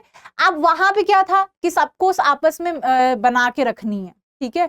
तो यहाँ पे भी यही है, मैं नहीं करना है, हम करना है। जैसे वहां पे हम ये देख रहे थे ना कि हमें सबका विकास करना है, ठीक है, सबका साथ सबका विकास, तो उसी बेसिस पे ये इसका एक एक्सटेंडेड वर्जन है, ठीक है, which is of harmony not discord का। ठीक वहां पे जैसे सबको आपस में बना के रखनी है, लड़ाई नहीं करनी है, कॉन्फ्लिक्ट नहीं करना है, अगर कोई कॉन्फ्लिक्ट है तो उसको एक बेटर वे में प्रेजेंट करिए, ये नहीं कि बाल नोच रहे हैं, ठीक है। तो ये है कि अपनी बात को रखिए प्रॉपर वे में, मैनेजमेंट को आप बताइए कि आप क्या चाहते हैं, कहाँ पे मैनेजमेंट आपके साथ आपको लग रहा है कहाँ खड़ी नहीं है, ठीक है। मैनेजमेंट को भी अपने वर्कर्स को अब क्लियरली बताना चाहिए कि उनकी क्या एक्सपेक्टेशंस हैं, ठीक है। यहाँ पे फिर मैनेजमेंट को वर्कर के साथ बैठना चाहिए कि वो उस एक्सपेक्टेशंस के साथ किस तरह से काम कर सकते हैं। बहुत ज्यादा लेवल का एक्सप्लॉइटेशन नहीं होना चाहिए, कॉन्फ्लिक्ट्स नहीं होने चाहिए, आपस में बना के चलने चाहिए, ठीक है। तो that's what it's the extension of harmony. Competition, ठीक है, यहाँ पे मैनेजमेंट को रिवॉर्ड करना चाहिए कॉस्ट सेविंग सजेशन को। अब ऐसा हो कि सिर्फ एक सजेशन बॉक्स तो बना दिया, ठीक है, तो यहाँ पे जब आपको लगे कि इस वर्कर ने तो बहुत अच्छा सजेशन दिया है, वर्कर ने कहा कि सर ये टेक्निक अगर हम फॉलो करेंगे तो ये जो अभी कॉस्ट आ रही है बनाने की 100 से ये सीधे 80 हो जाएगी, आपने उसे देखा, आपने उसे अप्लाई किया, वो सही भी प्रूफ हुई, तब उस सजेशन को रिवॉर्ड तो दो, है ना। उससे आपने कितनी हेल्प करी, आपको आपने ये एक एनवायरनमेंट बनाया कि वर्कर अपने सजेशन दे सकता था, तो when he actually did that, उसको मोटिवेट करो कि वो आगे भी ऐसा करे, ठीक है। कॉपरेशन एक दूसरे का सीख करना चाहिए, मैनेजमेंट को वर्कर का, वर्कर को मैनेजमेंट का, ठीक है। सो कॉपरेशन पे फॉलो करना चाहिए, company as a we sound करना चाहिए, आई नहीं साउंड करना चाहिए, कभी भी किसी भी बिजनेस में मैनेजमेंट में आई पे फोकस नहीं करना चाहिए, it should be always we, ठीक है। And company should always and always reward the worker on giving the best suggestions, ठीक है, जो कंपनी के लिए फ्रूटफुल बेनिफिशियल साउंड हुए, ठीक है। इस तरह से वर्कर भी खुश होकर आपको और सजेशन ही देगा, ठीक है। अब जैसे मैं आपसे कहूं, आपको सिर्फ काम देती जाऊं कि देखो अभी इतना काम भी करना है, आपको 2 क्वेश्चन और करने हैं, 4 क्वेश्चन और करने हैं, 5 क्वेश्चन और करेंगे, तो आपको नहीं मैम इतना नहीं हो पाएगा। पर जब मैं आपको कहूं आप 10 क्वेश्चन कर लीजिए, फिर आपके लिए एक रिवॉर्ड है, एंड जो सबसे पहले करके दिखाएगा, जो सबसे अच्छे वे में करके दिखाएगा, उसको भी रिवॉर्ड मिलेगा। ये तरीका अच्छा लगा ना। तो इसी तरीके से इन्होंने भी यही कहा कि मैनेजमेंट को रिवॉर्ड करना चाहिए उस पर्सन को जो भी कॉस्ट सेविंग सजेशन दो। आपको सजेशन सबसे पहले इनवाइट करने चाहिए from the workers, from the workforce as well. हो सकता है वो उस काम को कर रहे हैं, जब कोई वो काम करता है ना, तो काम करते करते पता चलता है कि इस काम को इस तरीके से भी किया जा सकता है, which will result in time saving and the cost saving, ठीक है, क्लियर।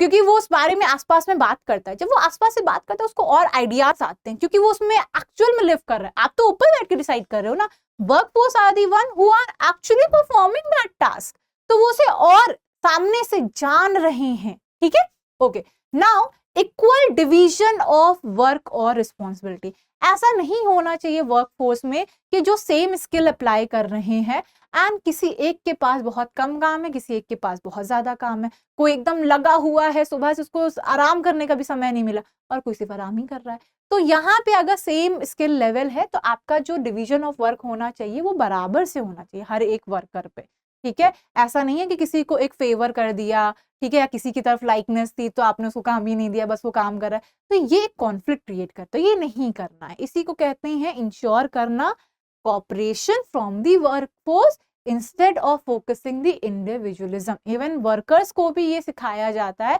कि आप आपस में कॉपरेट करके काम करेंगे, ठीक है, एज अ टीम, एक साथ। ये नहीं कभी कहा जाता है कि इंडिविजुअल पे लेवल पे काम करना है, ठीक है।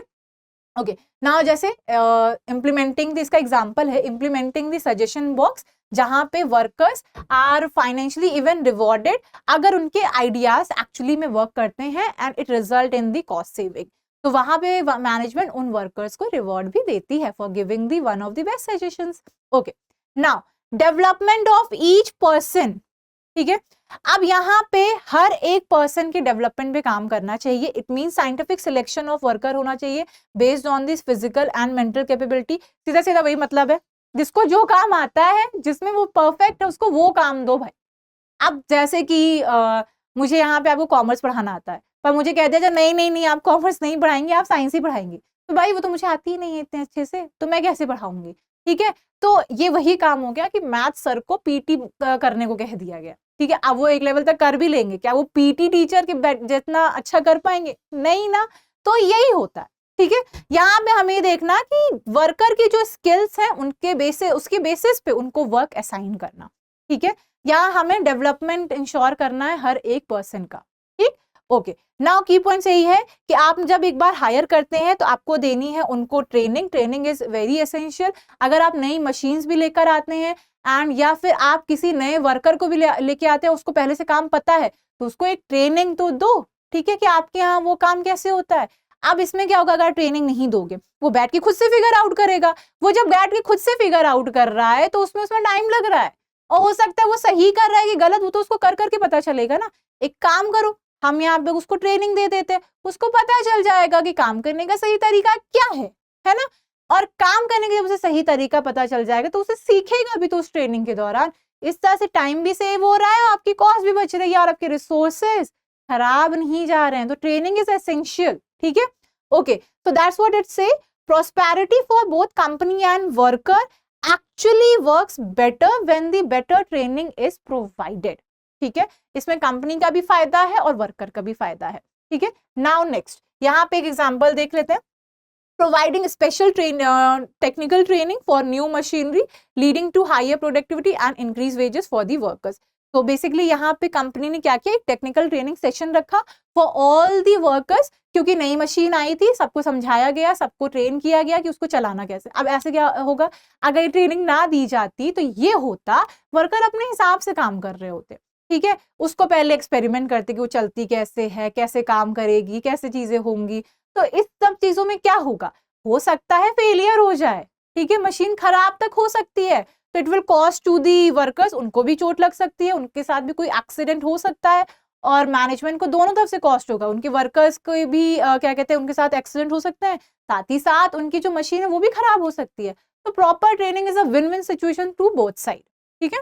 ओके, नाउ नेक्स्ट है टेक्निक। हमने यहाँ अभी जो पढ़ा, हमने पढ़े कि 4 principles which is developed by the F.W. Taylor, ठीक है। तो ये 4 प्रिंसिपल्स को आपको रखना है ध्यान। उसके साथ इन्होंने कुछ टेक्निक्स भी बताई। पहली टेक्निक है फंक्शनल फोरमैन, ठीक है। यहाँ पे इस टेक्निक के अकॉर्डिंग जितना भी काम है उसको सेपरेट किया गया एज पर the planning and execution basis पे। जैसे यहाँ पे 8 बॉसेस हैं फॉर 1 वर्कर, ठीक है। ये जो वर्क फोर्स है इसके इतने बॉसेस हैं, एक है मेन फैक्ट्री मैनेजर, फिर एक है प्लानिंग इंचार्ज जो कि इंस्ट्रक्शन कार्ड देता है, route clerk, time cost clerk and disciplinarian, ये सब वो देखते हैं वर्कर्स के बिहाफ पे। एंड फिर यहाँ पे एक प्रोडक्शन इंचार्ज है, ठीक है। तो यहाँ पे चीजों को चेक करने के लिए इतने सारे बॉस हैं, एक स्पीड बॉस है, एक गैंग बॉस है, एक रिपेयर बॉस है, एक इंस्पेक्टर बॉस है।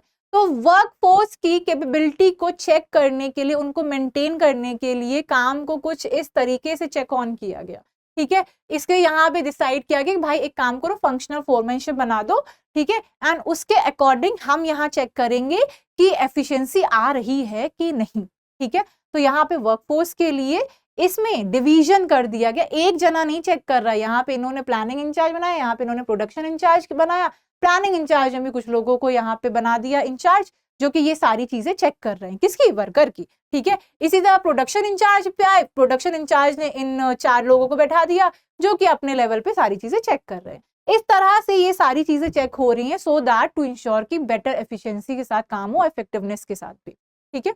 ओके, नाउ नेक्स्ट हम देखेंगे, नेक्स्ट टेक्निक जो है प्रोसेस ऑप्टिमाइज करने की टेक्निक है, ठीक है। प्रोसेस ऑप्टिमाइजेशन में सबसे पहला कहा गया कि स्टैंडर्डाइजेशन होना चाहिए। एफडब्ल्यू टेलर ने कहा एक स्टैंडर्ड सेट होना चाहिए काम का, ठीक है। स्टैंडर्ड सेट का मतलब है बेंचमार्क होना चाहिए। अब अगर आपको पता ही नहीं है, जैसे अगर फॉर एग्जांपल सीबीएसई कह दे कि आपके बोर्ड्स आ रहे हैं, सीबीएसई कहे नहीं बस आप आइए एग्जाम दीजिए, हम नहीं बताएंगे आपको कि कितने मार्क्स का एग्जाम है, कितने देर का एग्जाम है, आप बस आइए और एग्जाम करिए, कोई स्टैंडर्ड कुछ नहीं है, ठीक है, कोई गाइडलाइंस नहीं प्रोवाइड की गई है, तो आपके लिए कैसा होगा, बहुत ज्यादा कंफ्यूजन, कॉन्फ्लिक्ट, ठीक है, क्या करना है, कैसे करना है, किस लेवल परफॉर्म करना है, कुछ नहीं पता, बस आपको इतना पता है 100 मार्क्स का पेपर आएगा, इवन आपको वाइवा के लिए भी नहीं बताया जाए तो, है ना कंफ्यूजिंग, ठीक है। तो इन्होंने भी कहा कि भाई एक काम करो, ऑर्गेनाइजेशन में, बिजनेस में स्टैंडर्ड सेट करो पहले तो, ठीक है, बेंचमार्क सेट करो हर एक एक्टिविटी का कि कैसे करना है, कैसे अचीव होगा और कितना करना है, ठीक है। जब आप स्टैंडर्ड सेट कर पाओगे तो आपका जो क्वालिटी ऑफ वर्क होगा वो सेम निकलेगा, ठीक है। हर वर्कर यूनिफॉर्मिटी के साथ काम कर रहा होगा, क्योंकि सबको पता है कि काम कैसे करना है एंड आउटपुट रिजल्ट क्या होना चाहिए। अब जैसे आप मैकडॉनल्ड्स का बर्गर खाते हो ना, तो they are the one who worked on the uniformity. कहीं भी खाओ, दिल्ली में खाओ, लखनऊ में खाओ, बैंगलोर में खाओ, कहीं भी खाओ, ठीक है, उसका टेस्ट सेम है, ठीक है। तो यहाँ पे वो कंट्री लेवल पे इंश्योर कर रहे हैं कि हर सिटी में आपको सेम टेस्ट मिले, ठीक है, with the same pricing. That's a big deal, that's what the catch is, ठीक है। उन्होंने स्टैंडर्ड सेट किया, यहाँ उन्होंने रेसिपी फिक्स करी, उन्होंने वर्कर्स का काम करने का तरीका फिक्स किया, ठीक है, और ये हर जगह एक ही जैसा है, ठीक है। इस तरह से इनकी जो चेन है, फूड चेन, वो उन्हें इनकॉर्पोरेट करने में हेल्प मिली, वो उन्हें इंप्लीमेंट करने में हेल्प मिली, ठीक है।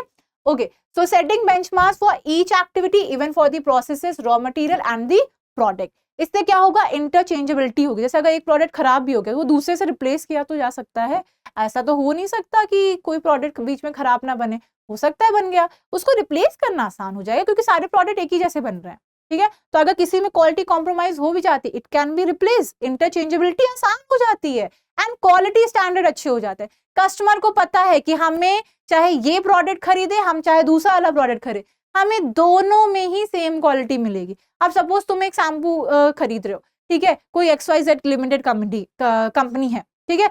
अब एक तुमने उसका प्रोडक्ट खरीदा, वो बहुत अच्छा था, दूसरे वाले में तुम्हें लगा कि नहीं कुछ तो कमी थी। तो ऐसे थोड़ी होता है कि एक बॉटल ऑफ शैम्पू बहुत अच्छी रिजल्ट दे रही है और एक एकदम क्वालिटी कॉम्प्रोमाइज बॉटल है। नहीं, अगर स्टैंडर्ड फॉलो किए होंगे बनाते समय तो हर bottle of shampoo same result ही देगी, है ना, सेम क्वालिटी ही देगी।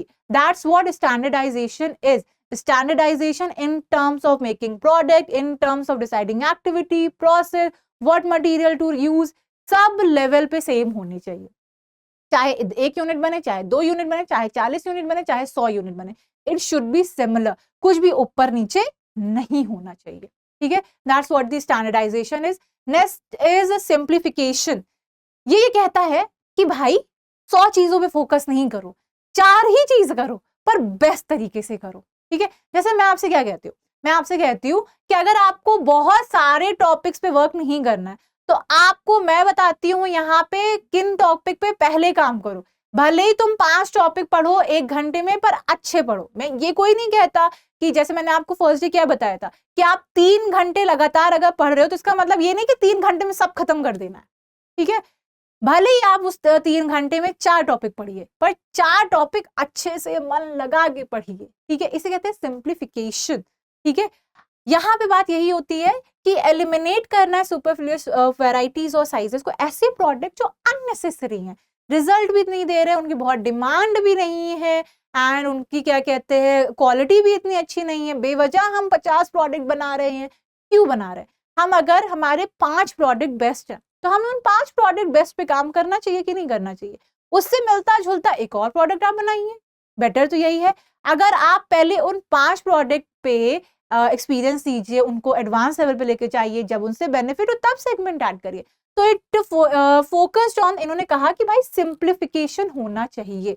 Instead of focusing the n number of things, you should focus on the limited first, make it best and then move on to the next. ठीक है, so it saves the cost, reduce the inventory. Basically आप जब unnecessary product पे ध्यान नहीं देते हैं, अपने बेस्ट प्रोडक्ट पे ध्यान देते हैं, जो भी आपके जो unnecessary segments हैं उनको हटा देते हैं, तो it will help in cost saving and it will reduce the unnecessary inventory. बहुत ज्यादा इन्वेंट्री कंट्रोल भी नहीं करना पड़ेगा। ठीक है, जैसे नोकिया ने किया था।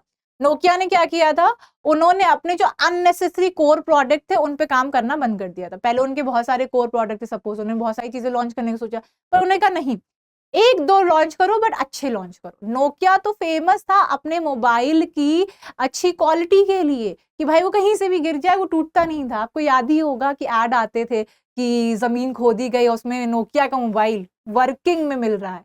तो ये वन ऑफ द एग्जाम्पल है, right? Okay, now next is method study. तो FW टेलर कहते हैं कि मेथड स्टडी जरूर करनी चाहिए। मेथड स्टडी क्या है? मेथड स्टडी इसलिए करनी चाहिए किसी भी काम के लिए at the factory level, at the organisation of business, ताकि ये पता चल सके कि किसी काम करने का बेस्ट तरीका क्या है। ठीक है, जैसे अब हमने आपकी हेल्प करी कि हम आपको ये बता रहे हैं कि रिवीजन करने का बेस्ट तरीका क्या है। ठीक है, तो ये तो हमने आपको बेस्ट तरीका बता दिया कि आपके ऊपर है, आप उसे अप्लाई करो ना करो, आप उसके अकॉर्डिंग उसे मॉडिफाई भी कर सकते हो। ठीक है, so actually defining what can be the one of the best way to do a particular job. ठीक, तो यहाँ पे मेथड स्टडी का मेन काम यही होता है मैनेजर के थ्रू, कि उन्हें फाइंड करना है कि बेस्ट वे उस जॉब को करने का क्या है एंड उसे वर्कर्स को कम्युनिकेट करे, क्योंकि हर वर्कर जब सोचेगा वो अपने लेवल पे अलग अलग सोचेगा। ठीक है, तो इससे बेटर है कि आप उन आइडियाज को कंपाइल करिए एंड फिर आप देखिए कि क्या सबसे अच्छा तरीका हो सकता है उस पर्टिकुलर काम को सबसे अच्छे तरीके से करने में, ताकि यहाँ पे हम कह सकते हैं कॉस्ट सेविंग हो और एफिशिएंसी बेस्ट हो। ठीक है, okay, now next other techniques भी बोली हैं। देखो FW टेलर में यही है, आपको 4 प्रिंसिपल बताने हैं, बाकी उनकी टेक्निक्स बतानी है। ठीक है, तो इनकी बाकी टेक्निक्स में आता है मोशन स्टडी। मोशन स्टडी क्या है? कितना इधर उधर घूम रहा है वर्कर, ठीक है, कितनी बार वो थक रहा है, कितनी बार वो रेस्ट ले रहा है, ये सारी चीजें आप एक काम करो, असाइन कर दो कि भैया तुम्हारा रेस्ट टाइम इतने से इतना है, इतने इतने टाइम में आपका मूवमेंट हो सकता है। ये इंश्योर करना कि भाई बहुत मूवमेंट ना हो, बहुत इधर उधर ना करना पड़े, बहुत ज्यादा पहले ऊपर जा रहा है फिर नीचे जा रहा है, फिर उसको इधर ये काम कर रहा है, फिर वो बहुत सारे मूवमेंट्स हो रहे हैं एक दिन में, तो इस वजह से क्या हो रहा है, वो काम ही नहीं कर पा रहा है। तो उसके सबसे पहले मूवमेंट्स को लिमिट करना, ठीक है, कि बहुत मूवमेंट्स ना हो ये इंश्योर करना, एंड देन देखना कि जो अनप्रोडक्टिव मोशंस है उनको एलिमिनेट करना।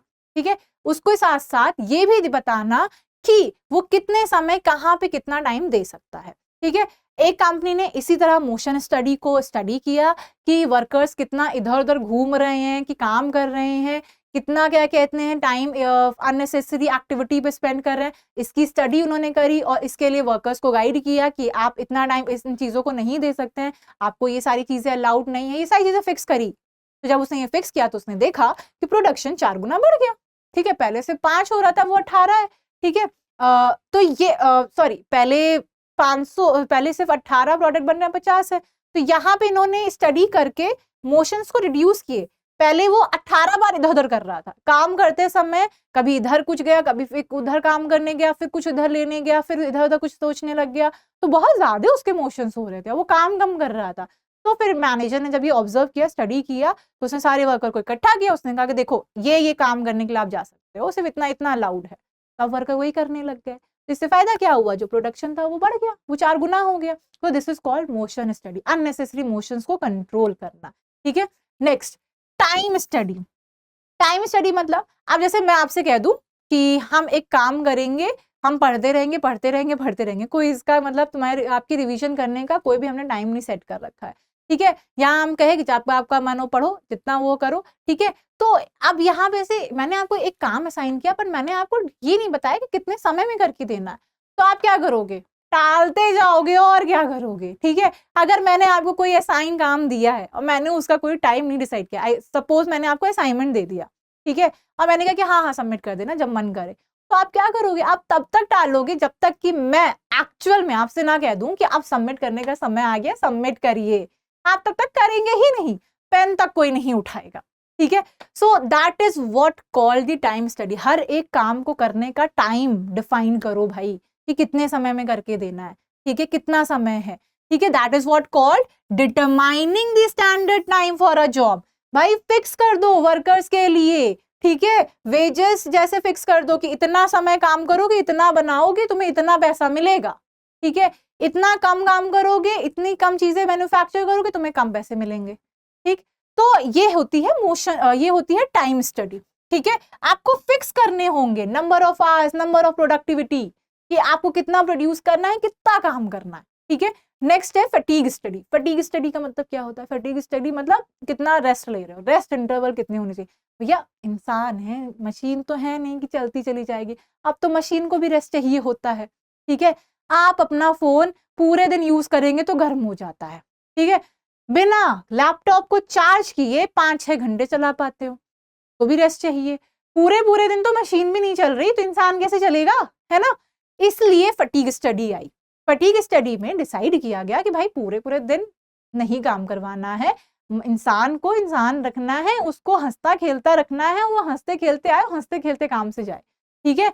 इतना नहीं कराना है कि बेचारा एकदम पूरे दिन में उसे कुछ रेस्ट करने का समय ना मिला, ना खाना खाने का समय मिला, ये नहीं करना है। रेस्ट इंटरवल डिसाइड करने हैं एंड फ्रीक्वेंसी भी। लाइक अब तो अच्छे खासे फैक्ट्रीज में भी होते हैं, टी ब्रेक होता है एंड स्नैक ब्रेक होता है एंड लंच ब्रेक होता है, ठीक है। तो इसी तरह के ब्रेक्स दिए जाते हैं, ठीक। तो ये ब्रेक्स कितने हो सकते हैं, कितने समय के हो सकते हैं, ये मैनेजर को वर्क नेचर के अकॉर्डिंग डिसाइड कर। अब देखो यहाँ कुछ भी फिक्स नहीं है, कुछ एफडब्ल्यू टेलर ने ये नहीं कहा कहीं पे कि भाई तुम्हें इतना ही देना है फिक्स, 15 मिनट 10 मिनट, उन्होंने कुछ नहीं बताया। उन्होंने बस ये बताया कि आपको फटीग स्टडी करवानी चाहिए अपने बिजनेस में, ताकि आप डिसाइड करवा सके कि कितने लेवल्स ऑफ आपको यहाँ पे ब्रेक्स देने हैं, कितना देना है, ठीक है। ये आपके ऊपर है भाई, अपना अपने बिजनेस के अकॉर्डिंग देख लो, ठीक है।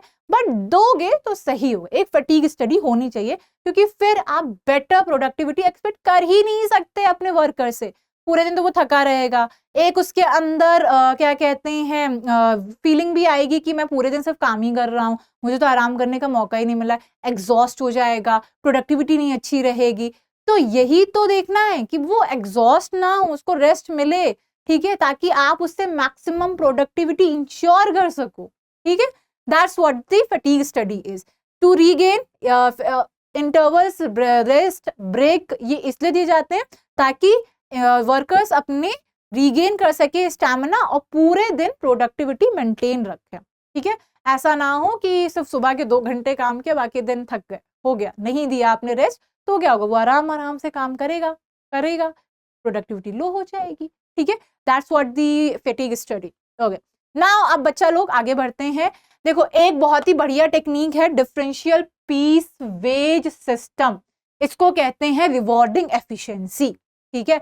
जो जितना अच्छा काम करेगा उसने उतने अच्छे पैसे मिलने हैं, ये इसका मतलब है। जैसे फॉर एग्जांपल स्टैंडर्ड आउटपुट है 10 यूनिट बनाना, ठीक है, रेट ए है, रेट ए मतलब 50 रुपए मिलेंगे अगर आपने 10 से ज्यादा बनाए, तो 10 और 10 से बना, मतलब अगर एक राम और श्याम है, राम ने क्या किया कि उन्होंने कहा कि नहीं मैं तो 11 बना सकता हूं, मैं बनाऊंगा 11, ठीक है, तो उसको मिले 50 रुपए, ठीक है।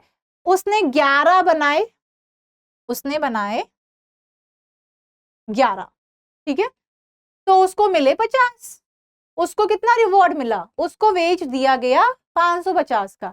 अब भाई घनश्याम थोड़ा आलसी था, उसने कहा कोई फर्क नहीं पड़ता, मैं 9 बनाऊंगा और ठीक है, इतना ही मेरे लिए काफी है, मैं इतना ही करूंगा, वो जिद पे है।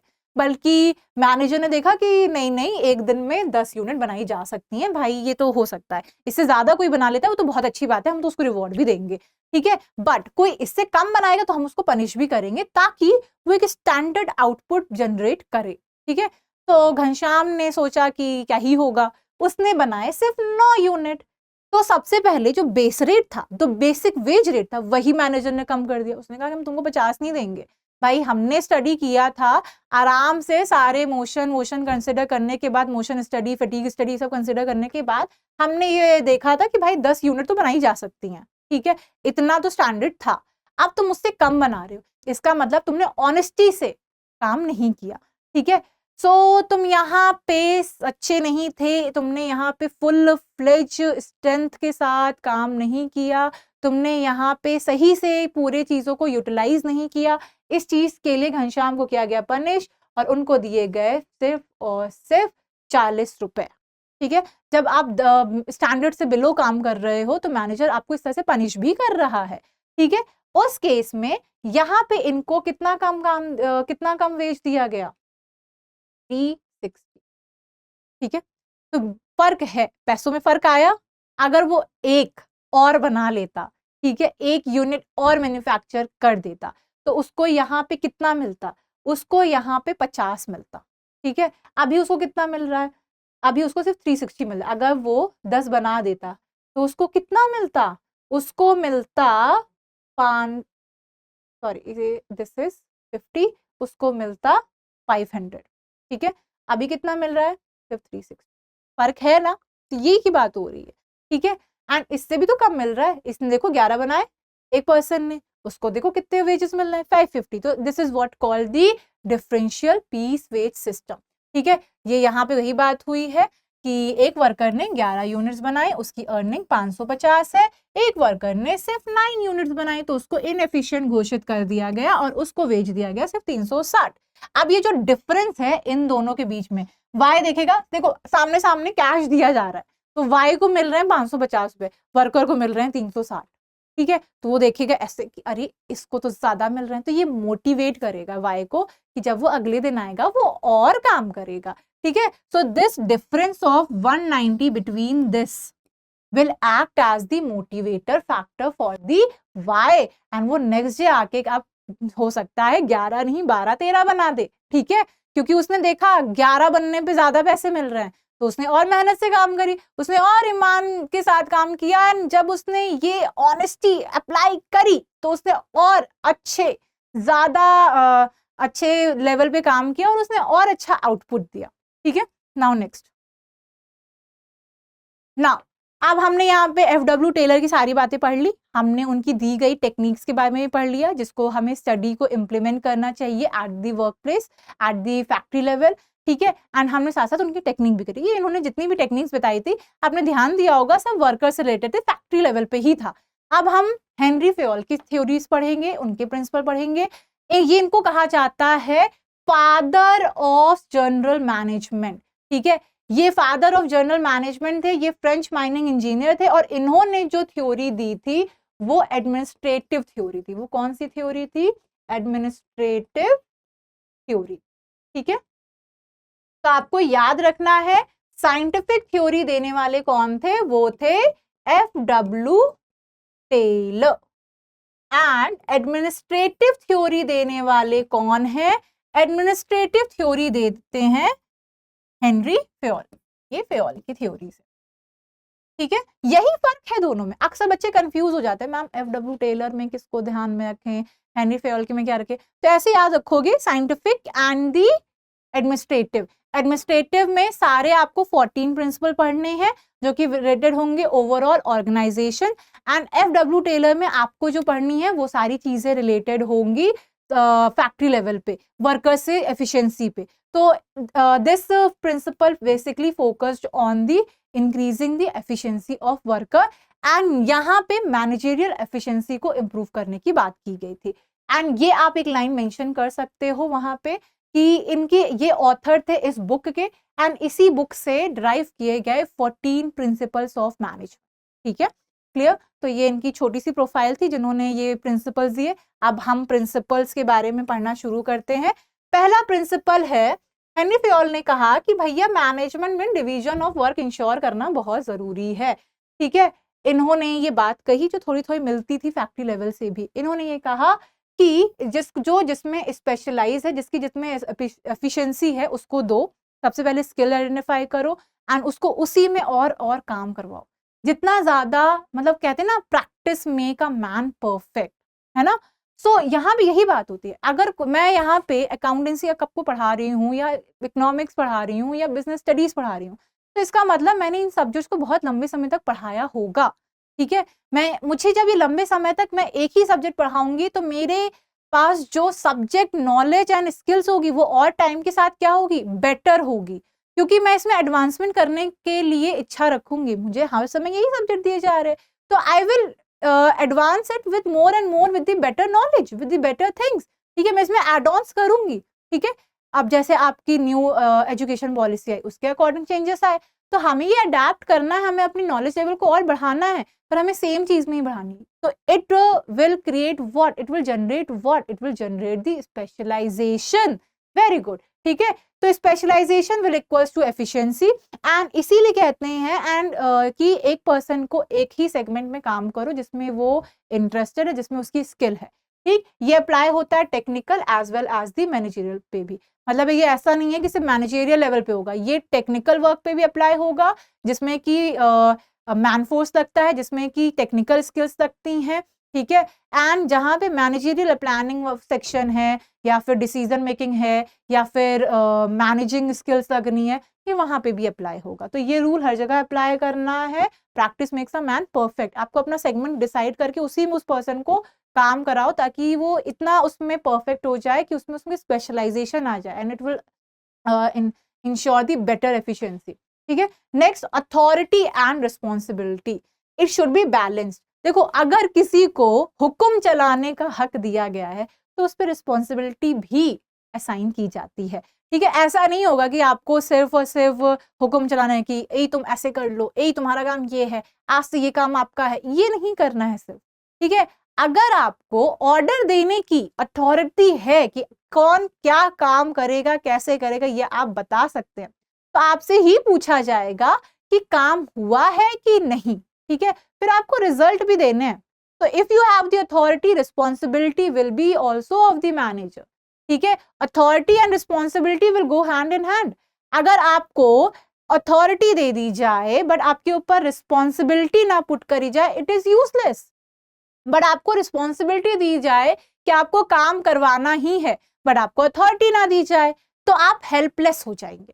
ठीक है, आपको टीम दी जाए और आपसे कहा जाए नहीं, आप किसी को ऑर्डर नहीं दे सकते, पर इनसे काम करवाओ, तो आप सोचोगे ये कैसे पॉसिबल। थोड़ा लग रहा है ना, मैं आपको एक टीम दूं, आपको टीम हेड बना दूं और कहूं कि इस टीम से काम करवाना आपका काम है, तो लगेगा ना कि अच्छा, मैं ऑर्डर नहीं दे सकता, मैं ये नहीं बता सकता किसको क्या काम करना है, कब करना है, राइट। तो फिर यहाँ पे क्या होगा, अगर आप ये नहीं बता सकते किसको क्या काम करना है, क्या नहीं करना है, आप यहाँ पे चीजें असाइन नहीं कर सकते हैं। ठीक है, चीजें चेक नहीं कर सकते हैं। ठीक है, लोगों को बोल नहीं सकते हैं, बट काम भी आपको करवा के देना, ये पॉसिबल होगा? नहीं होगा। ठीक है, यही तो बात हो रही है कि अगर आपको रिस्पॉन्सिबिलिटी दी जाए पर अथॉरिटी ना दी जाए, you will become the helpless. पर आपको अथॉरिटी दी जाए बट आप पे रिस्पॉन्सिबिलिटी ना असाइन की जाए, तो वो यूजलेस भी होता है। ठीक है, तो अथॉरिटी एंड राइट, अथॉरिटी का मतलब होता है right to give order, and responsibility होता है मतलब ऑब्लिगेशन टू परफॉर्म। तो अगर आपको ऑर्डर्स देने का राइट दिया गया है, तो उस काम को परफॉर्म करने का भी जिम्मेदारी आप ही की होगी कि आपको काम करके दिखाना है। फिर नेक्स्ट है डिसिप्लिन। डिसिप्लिन मतलब एक ऑर्गेनाइजेशन में रूल होना चाहिए, rule of how to work, and एक डिसिप्लिन एनवायरनमेंट बहुत जरूरी है कि किस तरीके से क्या क्या चीजें एक वर्क प्लेस पे अलाउड होनी चाहिए। तो यस, ऑबिडियंस टू रूल, एंड एक सुपीरियर को clear agreements and rules regulations employees को बताने हैं। ठीक है, अपने वर्कफोर्स को बताने हैं, ताकि एक गुड एनवायरनमेंट, एक गुड डिसिप्लिन एनवायरनमेंट क्रिएट हो सके। वरना हर कोई हर तरीके से काम करेगा, कोई चीख रहा है, कोई चिल्ला रहा है, कोई किसी की बेइज्जती कर रहा है, कोई किसी के साथ लड़े जा रहा है, तो ये सारी, कोई किसी भी समय आ रहा है, तो ये सारी चीजें अवॉइड करने के लिए आपको एक प्लेटफॉर्म, एक सेगमेंट बनाना होगा कि आपको यहाँ पे रूल्स एंड रेगुलेशन सेट करने होंगे, थोड़े बहुत डिसिप्लिन एक और एनवायरनमेंट क्रिएट करना पड़ेगा, ठीक है। Okay, next is unity of command. Unity of command का मतलब है कि यहाँ पे एक सबऑर्डिनेट ही होना चाहिए। One subordinate should receive the orders from the one superior. ऐसा नहीं होना चाहिए कि एक सबऑर्डिनेट को 10 लोग ऑर्डर दे रहे हैं, ठीक है। एक सबऑर्डिनेट होना चाहिए, मतलब एक सबऑर्डिनेट का एक ही बॉस होना चाहिए, ठीक है। जैसे अगर मेरा कोई reporting manager, it should B one. ऐसा नहीं होना मुझे उसकी भी सुननी है, मुझे उसकी भी सुननी है। जैसे आपके घर में, आप घर में हो, आप पढ़ने बैठे हो, ठीक है, या आप अभी घर आए तो मम्मी ने कहा कि आराम कर लो, आराम करने के बाद आप थोड़ा खाना खाने के बाद आप सीधे पढ़ाई करो। पर पापा कहते हैं नहीं नहीं नहीं, अभी आराम कर लो, आराम करने के बाद हम मार्केट जाएंगे, सामान लेकर आएंगे। अब आपको दोनों ने ही ऑर्डर दे दिया, कंफ्यूजिंग ना, किसकी सुनेंगे? अब इधर सुनेंगे तो मम्मी मार देगी, पापा की नहीं सुनेंगे तो पापा मार देंगे, है ना। तो ये आपको क्या कंफ्यूजन क्रिएट कर रहा है ना, तो आप खुद ही बोल दोगे अरे मम्मी या तो आप ऑर्डर दे दो या तो पापा आप बता दो क्या करना है, ठीक है। तो उस केस में एक जन को हटना होगा। यहाँ पे मम्मी ऑर्डर दे रही हैं कि नहीं बेटा अभी सो जाओ, खाना खा के फिर पढ़ने बैठ जाना, ठीक है, क्योंकि आपके आ रहे हैं बोर्ड एग्जाम, ठीक। So subordinate should receive the order from one superior only. ये कंपनी में भी होता है, ये बिजनेस में भी होता है कि जितने भी जो टीम है, जो एक पर्टिकुलर पर्सन, अगर मैं हूँ किसी कंपनी में काम कर रही हूँ तो मुझे बताने के लिए सिर्फ एक ही जना होना चाहिए। मुझे 10 लोगों से ऑर्डर नहीं मिलने चाहिए, मैम आप ये भी कर लीजिए, मैम आप ये भी कर लीजिए। मैं कैसे सबकी सुन सकती हूँ, है ना, क्योंकि मुझे हर कोई फिर काम बता रहा होगा, फिर मेरे पास एक जने का काम नहीं होगा, मेरे पास सब लोगों के अलग अलग असाइन टास्क होंगे जिसको अचीव करना इम्पॉसिबल हो जाएगा and it will create environment of conflict for me, ठीक है, मेरे लिए काम करना मुश्किल हो जाएगा। तो एक ये होता है यूनिटी ऑफ कमांड कि भाई एक सबऑर्डिनेट का एक ही सुपीरियर होना चाहिए, ठीक है।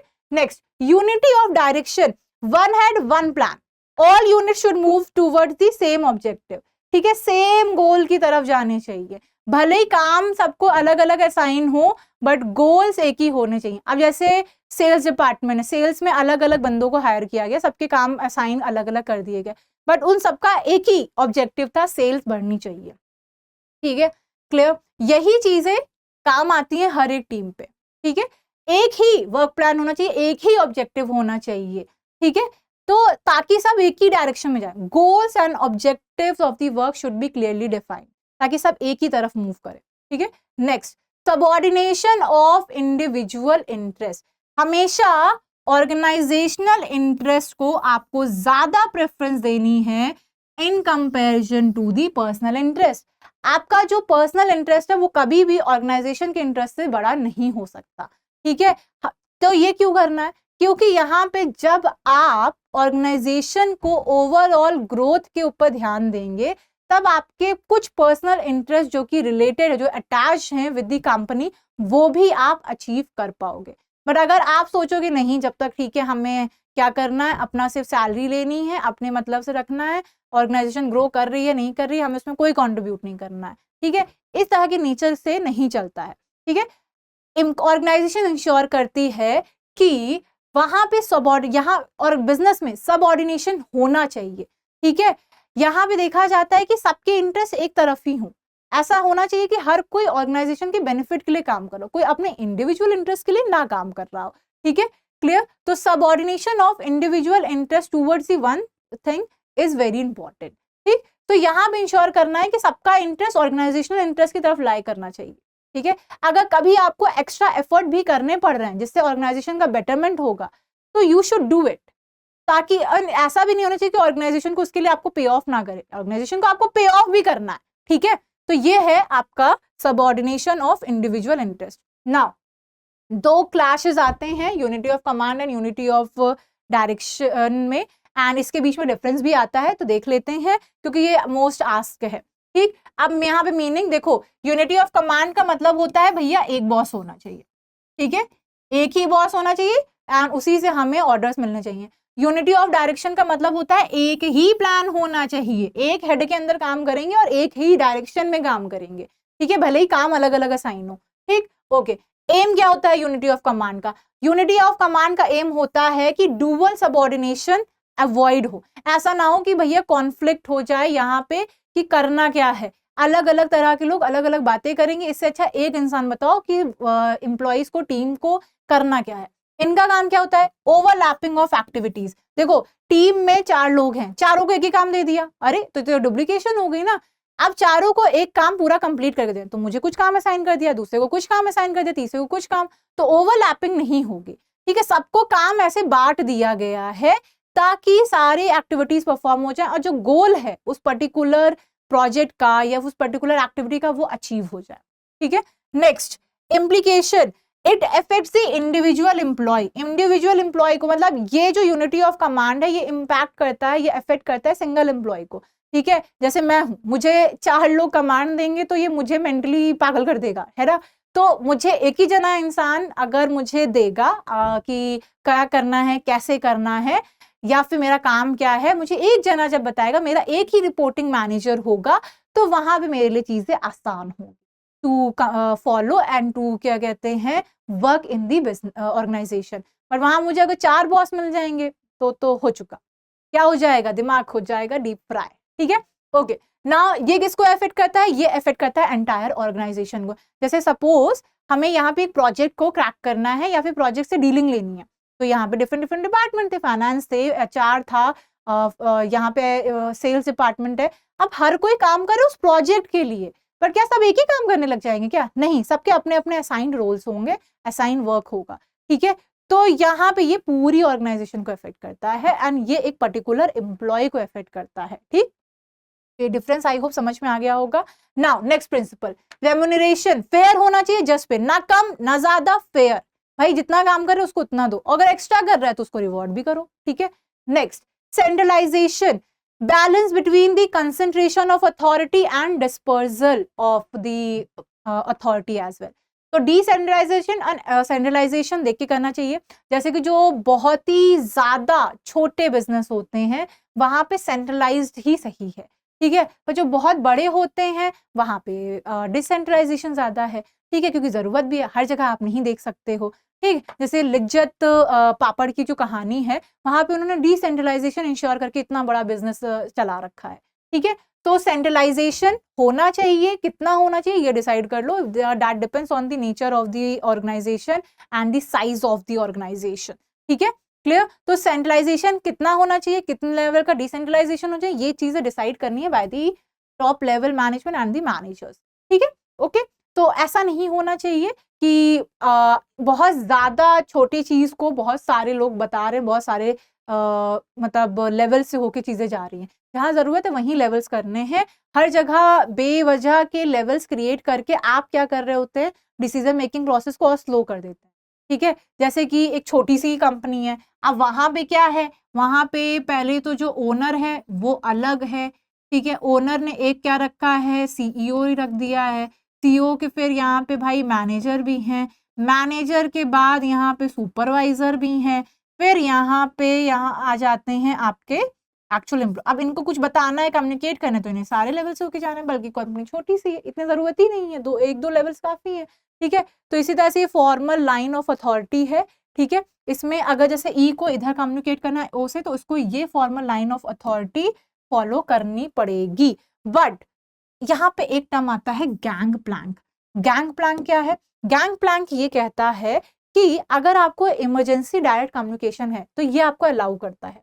ठीक है, ये आपको इस तरह से कम्युनिकेशन करने के लिए अलाउ कर देता है कि आप इस रूट को भी फॉलो कर सकते हो, but only in case of emergency. ठीक, ओके। नाउ नेक्स्ट प्रिंसिपल है ऑर्डर का। ठीक है, सेंट्रलाइजेशन हो गया, रेम्यूनरेशन हो गया, प्रॉपर अब ऑर्डर होना चाहिए। अब place for everything, material and social order, हर चीज की एक सही जगह होनी चाहिए, ये नहीं कि कोई भी चीज कहीं भी है दिख रही है। ठीक है, तो आप प्लेस फॉर एवरीथिंग, भले ही वो मटेरियल हो, भले ही वो सोशल ऑर्डर हो। ठीक, क्लियर, ओके। नाउ नेक्स्ट है आपका इक्विटी। इक्विटी का मतलब है इक्वालिटी, भैया सबको ही काइंडनेस और जस्टिस के साथ देखना है, कोई डिस्क्रिमिनेशन नहीं करना है। जैसे कास्ट डिस्क्रिमिनेशन हो गया, कुछ लोग जो बहुत सुंदर है उनके साथ अलग तरह से बिहेव हो रहा है, अपने अपने लाइकनेस के बेसिस पे हो रहा है, किसी से बहुत वाइब मैच कर गई तो उसको अच्छा रेम्यूनरेशन पे हो रहा है, किसी से वाइब नहीं मैच कर रही तो उसको ज्यादा काम दे रहे हैं और उसको पे भी नहीं अच्छा कर रहे। तो इस तरह से अननेसेसरी का डिस्क्रिमिनेशन नहीं करना है। ठीक है, बाइसनेस नहीं होनी चाहिए। ठीक, आपको काम असाइन करना है, आप उसे काम असाइन करो, उसका काम चेक करो, उसके काम स्टैंडर्ड तक में है तो अच्छा पे करो, स्टैंडर्ड से बिलो है तो कम पे करो, या फिर जो चीजें उसे कम्युनिकेट करनी है उसे कम्युनिकेट करो। हर किसी को इक्वल ट्रीट करना है, किसी को किसी भी बेसिस पे डिस्क्रिमिनेट नहीं करना है, लाइकनेस अननेसेसरी लाइकनेस के बेसिस पे किसी को ट्रीटमेंट नहीं देना है। ठीक है, तो यहाँ पे हो गया नो डिस्क्रिमिनेशन। फिर आता है आपका स्टेबिलिटी ऑफ पर्सोनल। यहाँ पे मिनिमाइज करना है कि लेबर टर्नओवर कम से कम हो, वो छोड़ के ना जाए। Give employees time to show. ऐसा नहीं होना चाहिए कि आपने आज रखा, आपने आज ही उम्मीद कर ली कि वो सबसे अच्छा काम करेगा। ठीक है, प्रोसेस करने का समझने का टाइम दो, उसे अपनी ऑर्गेनाइजेशन का समझने का टाइम दो, काम को समझने का टाइम दो, एक टाइम पीरियड तक जज करो। प्रोबेशन पीरियड होता है ना हर कंपनी में, अक्सर सुना होगा 6 महीने 7 महीने, ये टाइम दिया जाता है कि आप उस ऑर्गेनाइजेशन को समझो, काम को समझो, और फिर आप अपने आप को प्रूव करो कि हाँ हमें ये काम आता है, हम अच्छे से कर सकते हैं। ठीक है, इसी चीज को कहते हैं स्टेबिलिटी ऑफ पर्सोनल। भाई उसे एनालाइज करने का समय दो ताकि वो अपना एक्चुअल आउटपुट दिखा सके, कि वो अपने एक्चुअल रिजल्ट प्रूव करके बता सके कि हाँ ये काम मैं कितने अच्छे से कर सकता हूँ। तो उसे एक ग्राउंड तो दो प्रूव करने का, ये नहीं कि आज ही आया आज ही सब अच्छे काम उसे कर देने, ये नहीं करना है। ठीक है, नेक्स्ट इनिशिएटिव। जब भी employees out of the box आपको कुछ सजेशन दे या कुछ बहुत अच्छा परफॉर्म करे तो आप उसे रिवॉर्ड करिए। ठीक है, एम्प्लॉय के इनिशिएटिव को आपको हमेशा यहाँ पे मोटिवेट करना है रिवॉर्ड करके। मैनेजर को क्या करना है, कंपनी को क्या करना है, मैनेजमेंट को क्या करना है, एम्प्लॉयज के इनिशिएटिव को, अच्छे वर्क को हमेशा रिवॉर्ड देना है ताकि वो इस तरह का काम करते रहे। ठीक है, जब रिवॉर्ड नहीं मिलेगा तो फिर वो करना बंद कर देगा। ठीक है, वो सिर्फ अपने काम से काम रखेगा, ऑफिस आएगा घर जाएगा, ऑफिस आएगा घर जाएगा। ठीक है, तो इनकरेज करना चाहिए एम्प्लॉयज को to think out of the box and execute the better plans for the better work. ठीक है, तो यहाँ पे एक सेल्फ मोटिवेशन जनरेट होता है जब आप उसको एनकरेज करते हैं। देखो प्रेज इज दी की टू दी लाइफ। अगर आप प्रेज नहीं करेंगे, अगर आप अप्रिशिएट नहीं करेंगे, रिवॉर्ड नहीं देंगे, तो फिर वहां पे क्या होगा कि वो मोटिवेट नहीं होगा, डीमोटिवेट हो जाएगा। ठीक, मोटिवेटेड रखना है, चाहिए कि ऑर्गेनाइजेशन जुड़ा रहे तो आपको ये तो करना पड़ेगा। Next, spirit de corps. So team को क्या करना चाहिए, यूनिटी पे फोकस करना चाहिए। Replace I with the we.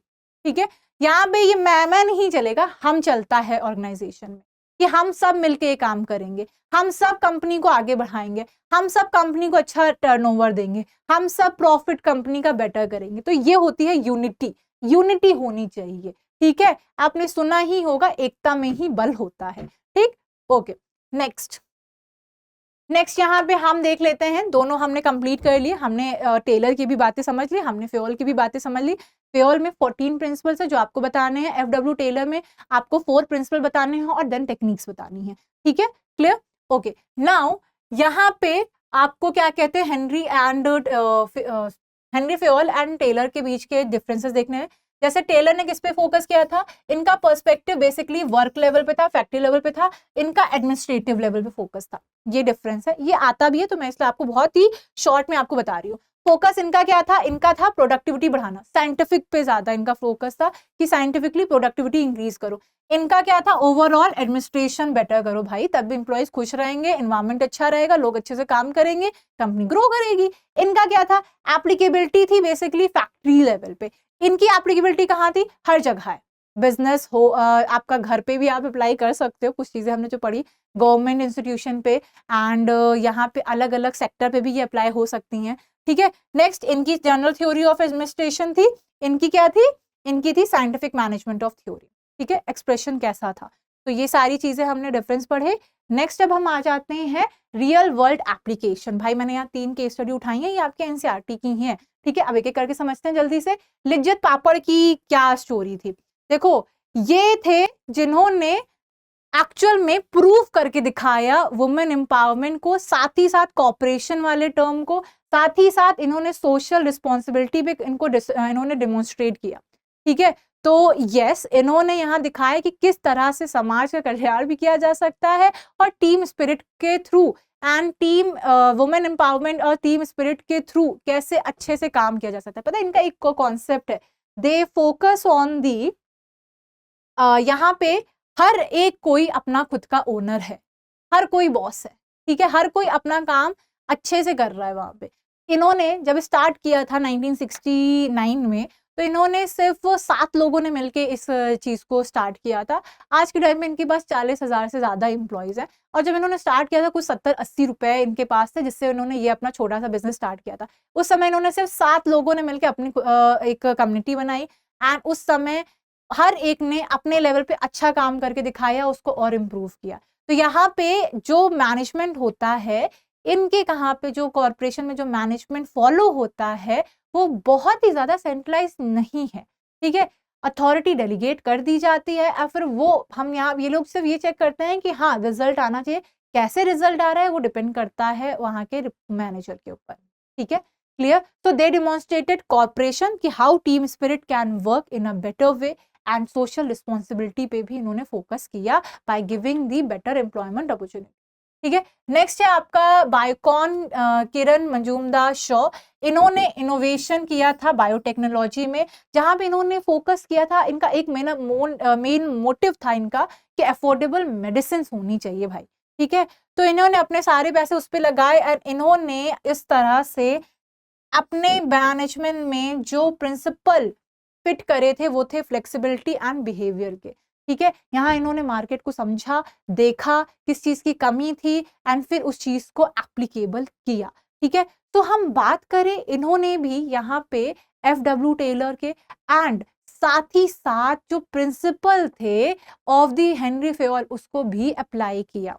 ठीक है, that is fair and being क्या कहते हैं understanding the work place environment and then उन्होंने देखा कि किस चीज़ की नीड थी, किस तरीके से काम किया जा सकता है। तो ये सारी चीज़ें किरण मजूमदार शॉ ने अपने काम के ऊपर फोकस किया। यहाँ इन्होंने यही शो किया कि कैसे फ्लेक्सिबिलिटी इंश्योर करी जा सकती है, ensuring the at the business. ठीक है, तो जब हम यहाँ पे ये बात कर रहे हैं कि ये इन्होंने अचीव कैसे किया होगा, पूछो। ठीक है, मजूमदार शॉ ने क्या किया था, इन्होंने ये किया कि हेनरी फेयल के एक प्रिंसिपल का यूज किया, इनिशिएटिव, एम्प्लॉयज की ही हेल्प ली, उनसे कहा कि आप अच्छे अच्छे आइडिया सोच के आइए। ठीक है, कैसे हम अपने इस टारगेट को अचीव कर सकते हैं, अच्छे अफोर्डेबल आइडियाज लाइए, सबसे सारे एम्प्लॉयज को इन्वॉल्व किया। ठीक है, एंड रिवॉर्ड सिस्टम भी रखा। ठीक, तो इस तरीके से इन्होंने अपने ही एम्प्लॉयज को यूज करके एक अच्छी अफोर्डेबिलिटी पे एक मेडिसिन का बिजनेस शुरू किया। ठीक है, तो इन्होंने फ्लेक्सिबल एंड बिहेवियरल दोनों की स्टडी करी, हेनरी फेयल के में मेथड्स को भी अप्लाई किया। ठीक, तो ये केसेस आपको मदद करते हैं इन प्रिंसिपल्स का रियल लाइफ एग्जांपल देखने में कि हाँ, इन प्रिंसिपल को किस तरीके से हर एक बिजनेस में अप्लाई किया जा सकता है। ठीक है, इसी तरह टोयोटा की कंपनी ने भी एक स्ट्रैटेजी अपनाई, just in time kaizen, modern application है टेलर्स के साइंटिफिक मैनेजमेंट का। टेलर क्या कहते हैं कि भाई पहले ये देखो कि कितने समय कितना काम करना है, किस तरीके से करना है, कितना जरूरी है कितना नहीं। तो इन्होंने क्या किया, उसे मॉडर्न वे में अप्लाई किया। उन्होंने जस्ट इन टाइम बनाया। ठीक है, जस्ट इन टाइम में उन्होंने क्या किया, उन्होंने कहा अननेसेसरी स्टॉक नहीं रखना है, जितने की जरूरत है उतना करो, और जब भी रिपेयर्स पार्ट की किसी पार्ट की जरूरत पड़ेगी तभी ऑर्डर करो। ठीक है, अननेसेसरी हमें यहाँ पे कोई भी इन्वेंट्री मेंटेन करने की जरूरत ही नहीं है। तो टोयोटा ने भी इस तरह से काम किया। ठीक है, तो इस तरीके से ये 3 केसेस हैं आपके, जो कि आपको बताते हैं कि इन प्रिंसिपल्स को सिचुएशन के अकॉर्डिंग कैसे अप्लाई किया जा सकता है। ठीक है, तो दैट्स ऑल। अब हम जो देखेंगे एग्जाम कॉर्नर, PYQs एंड ये आपके थोड़े टेस्ट टू रिकॉल है, जैसे कि what is the objective of motion study. इसका मेन मोटिव क्या था, इसका मेन मोटिव था कि भाई अनप्रोडक्टिव मूवमेंट्स को हटाना। वर्कर रिसीव करे थे order and production and finance manager से ऑर्डर साइमल्टेनियसली, इसमें से कौन सा प्रिंसिपल वायलेट हो रहा है, यूनिटी ऑफ कमांड का प्रिंसिपल वायलेट हो रहा है। ठीक है, फिर हम बात करते हैं which technique of Taylor contradicts the unity of command, कौन सी टेक्निक कॉन्ट्रडिक्ट करती है टेलर की कॉन्ट्रडिक्ट करती है यूनिटी ऑफ कमांड की। तो फंक्शनल फोरमैनशिप में हमने क्या देखा था कि वर्कर्स को 8 लोग मिलके संभाल रहे हैं। ठीक है, तो ये तो यूनिटी ऑफ कमांड को क्या कर रहे हैं, कॉन्ट्रडिक्ट। ये कुछ इस तरह से आपके डायरेक्ट इनडायरेक्ट क्वेश्चन बन सकते हैं, which I have told you. Now यहाँ पे एक और क्वेश्चन जैसे बन सकता है, मेंटल रिवोल्यूशन क्या है। मेंटल रिवोल्यूशन का मतलब है एटीट्यूड में चेंज को स्टडी करना, परसेप्शन में जो चेंज हो रहा है from competition to cooperation. Okay, तो दैट्स ऑल फॉर दिस। आपके यहाँ पे जो इंपॉर्टेंट क्वेश्चन है वो केस स्टडी बेस्ड भी आ सकते हैं। Principle is one of the important chapter जहाँ से एमसीक्यू एंड साथ ही साथ आपके केस स्टडी सबसे ज्यादा जो बनती है वो यहीं से बनती हैं। ये तो सिर्फ आपके एग्जाम्पल से, इसी तरह के बड़ी बड़ी केसेस बनते हैं जहाँ पे आपसे पूछा जाता है कौन सा प्रिंसिपल फॉलो हो रहा है, कौन सा प्रिंसिपल वायलेट हो रहा है। यहाँ पे प्रिंसिपल को आपको आइडेंटिफाई करना है कि हेनरी का फॉलो हो रहा है कि एफडब्ल्यू टेलर का। फिर आपको वो सारे प्रिंसिपल एक्सप्लेन करने हैं, टेक्निक्स आइडेंटिफाई करनी पड़ेंगी एफडब्ल्यू टेलर्स की। इस तरह के आपके क्वेश्चंस बन सकते हैं। This is the one of the major weightage subject, weightage chapter, जहां से आपके मार्क्स, आपके हाई मार्क्स क्वेश्चन आते भी हैं। तो यस, हॉट क्वेश्चन जो बनते हैं वो मोस्टली आपके यहीं से बनते हैं, और अच्छी खासी जो अच्छी मार्किंग वाली केस स्टडी वो यहाँ से आपकी बन सकती है। ठीक है, तो that's all for today's session. I hope you enjoyed the session and I hope you understood the each and every principle on the part of the FW Taylor as well as Henry Fayol. So that's all for this session. अगर students आपको ये session अच्छा लगा हो तो please press the like button and do share it with your other classmates. And जितना ज़्यादा आप इसे like share करेंगे उतना ज़्यादा मुझे भी ये एक motivation की तरह काम करेगा। अभी बात किया था ना कि motivating factor होना चाहिए, तो मेरे लिए भी तो motivating factor होना चाहिए। मेरे लिए मोटिवेटिंग फैक्टर है आपका सेटिस्फैक्शन। ठीक है, आपके जो इम्प्रूवमेंट जो भी आपको चाहिए वो I can bring in, that's what the motivating factor for me. Your like is motivating factor, your subscribe is motivating factor, and your share is one of the motivating factor for me to work in this direction in more and more better way with more hard work for you guys only. तो इस चीज को maintain करने के लिए आप ये सारी चीजें मेरे लिए इंश्योर तो कर ही सकते हैं। इसी तरह मैं आपके लिए मेहनत से नोट्स बना के लाती रहूंगी ताकि आपकी पढ़ाई आसान कर सकूं। ठीक है, तो that's all for this session. आप अपनी पढ़ाई को रखिएगा जारी, टाइमली रिवीजन करना है, रेस्ट भी करना है, एंजॉय भी करना है, और क्या नहीं करना है, टेंशन नहीं लेना है, डरना नहीं है। ठीक है, इन दो चीजों से आपको दूर रहना है। बाकी करिए पढ़ाई कंसिस्टेंटली एंड अच्छे मार्क्स की तैयारी रखिए पूरी। तो have a great day ahead. Thank you class, मिलते हैं अगले सेशन में। अब एग्जाम की तैयारी को और बेहतर करने के लिए हमारे चैनल को लाइक, शेयर और सब्सक्राइब करना ना भूलें।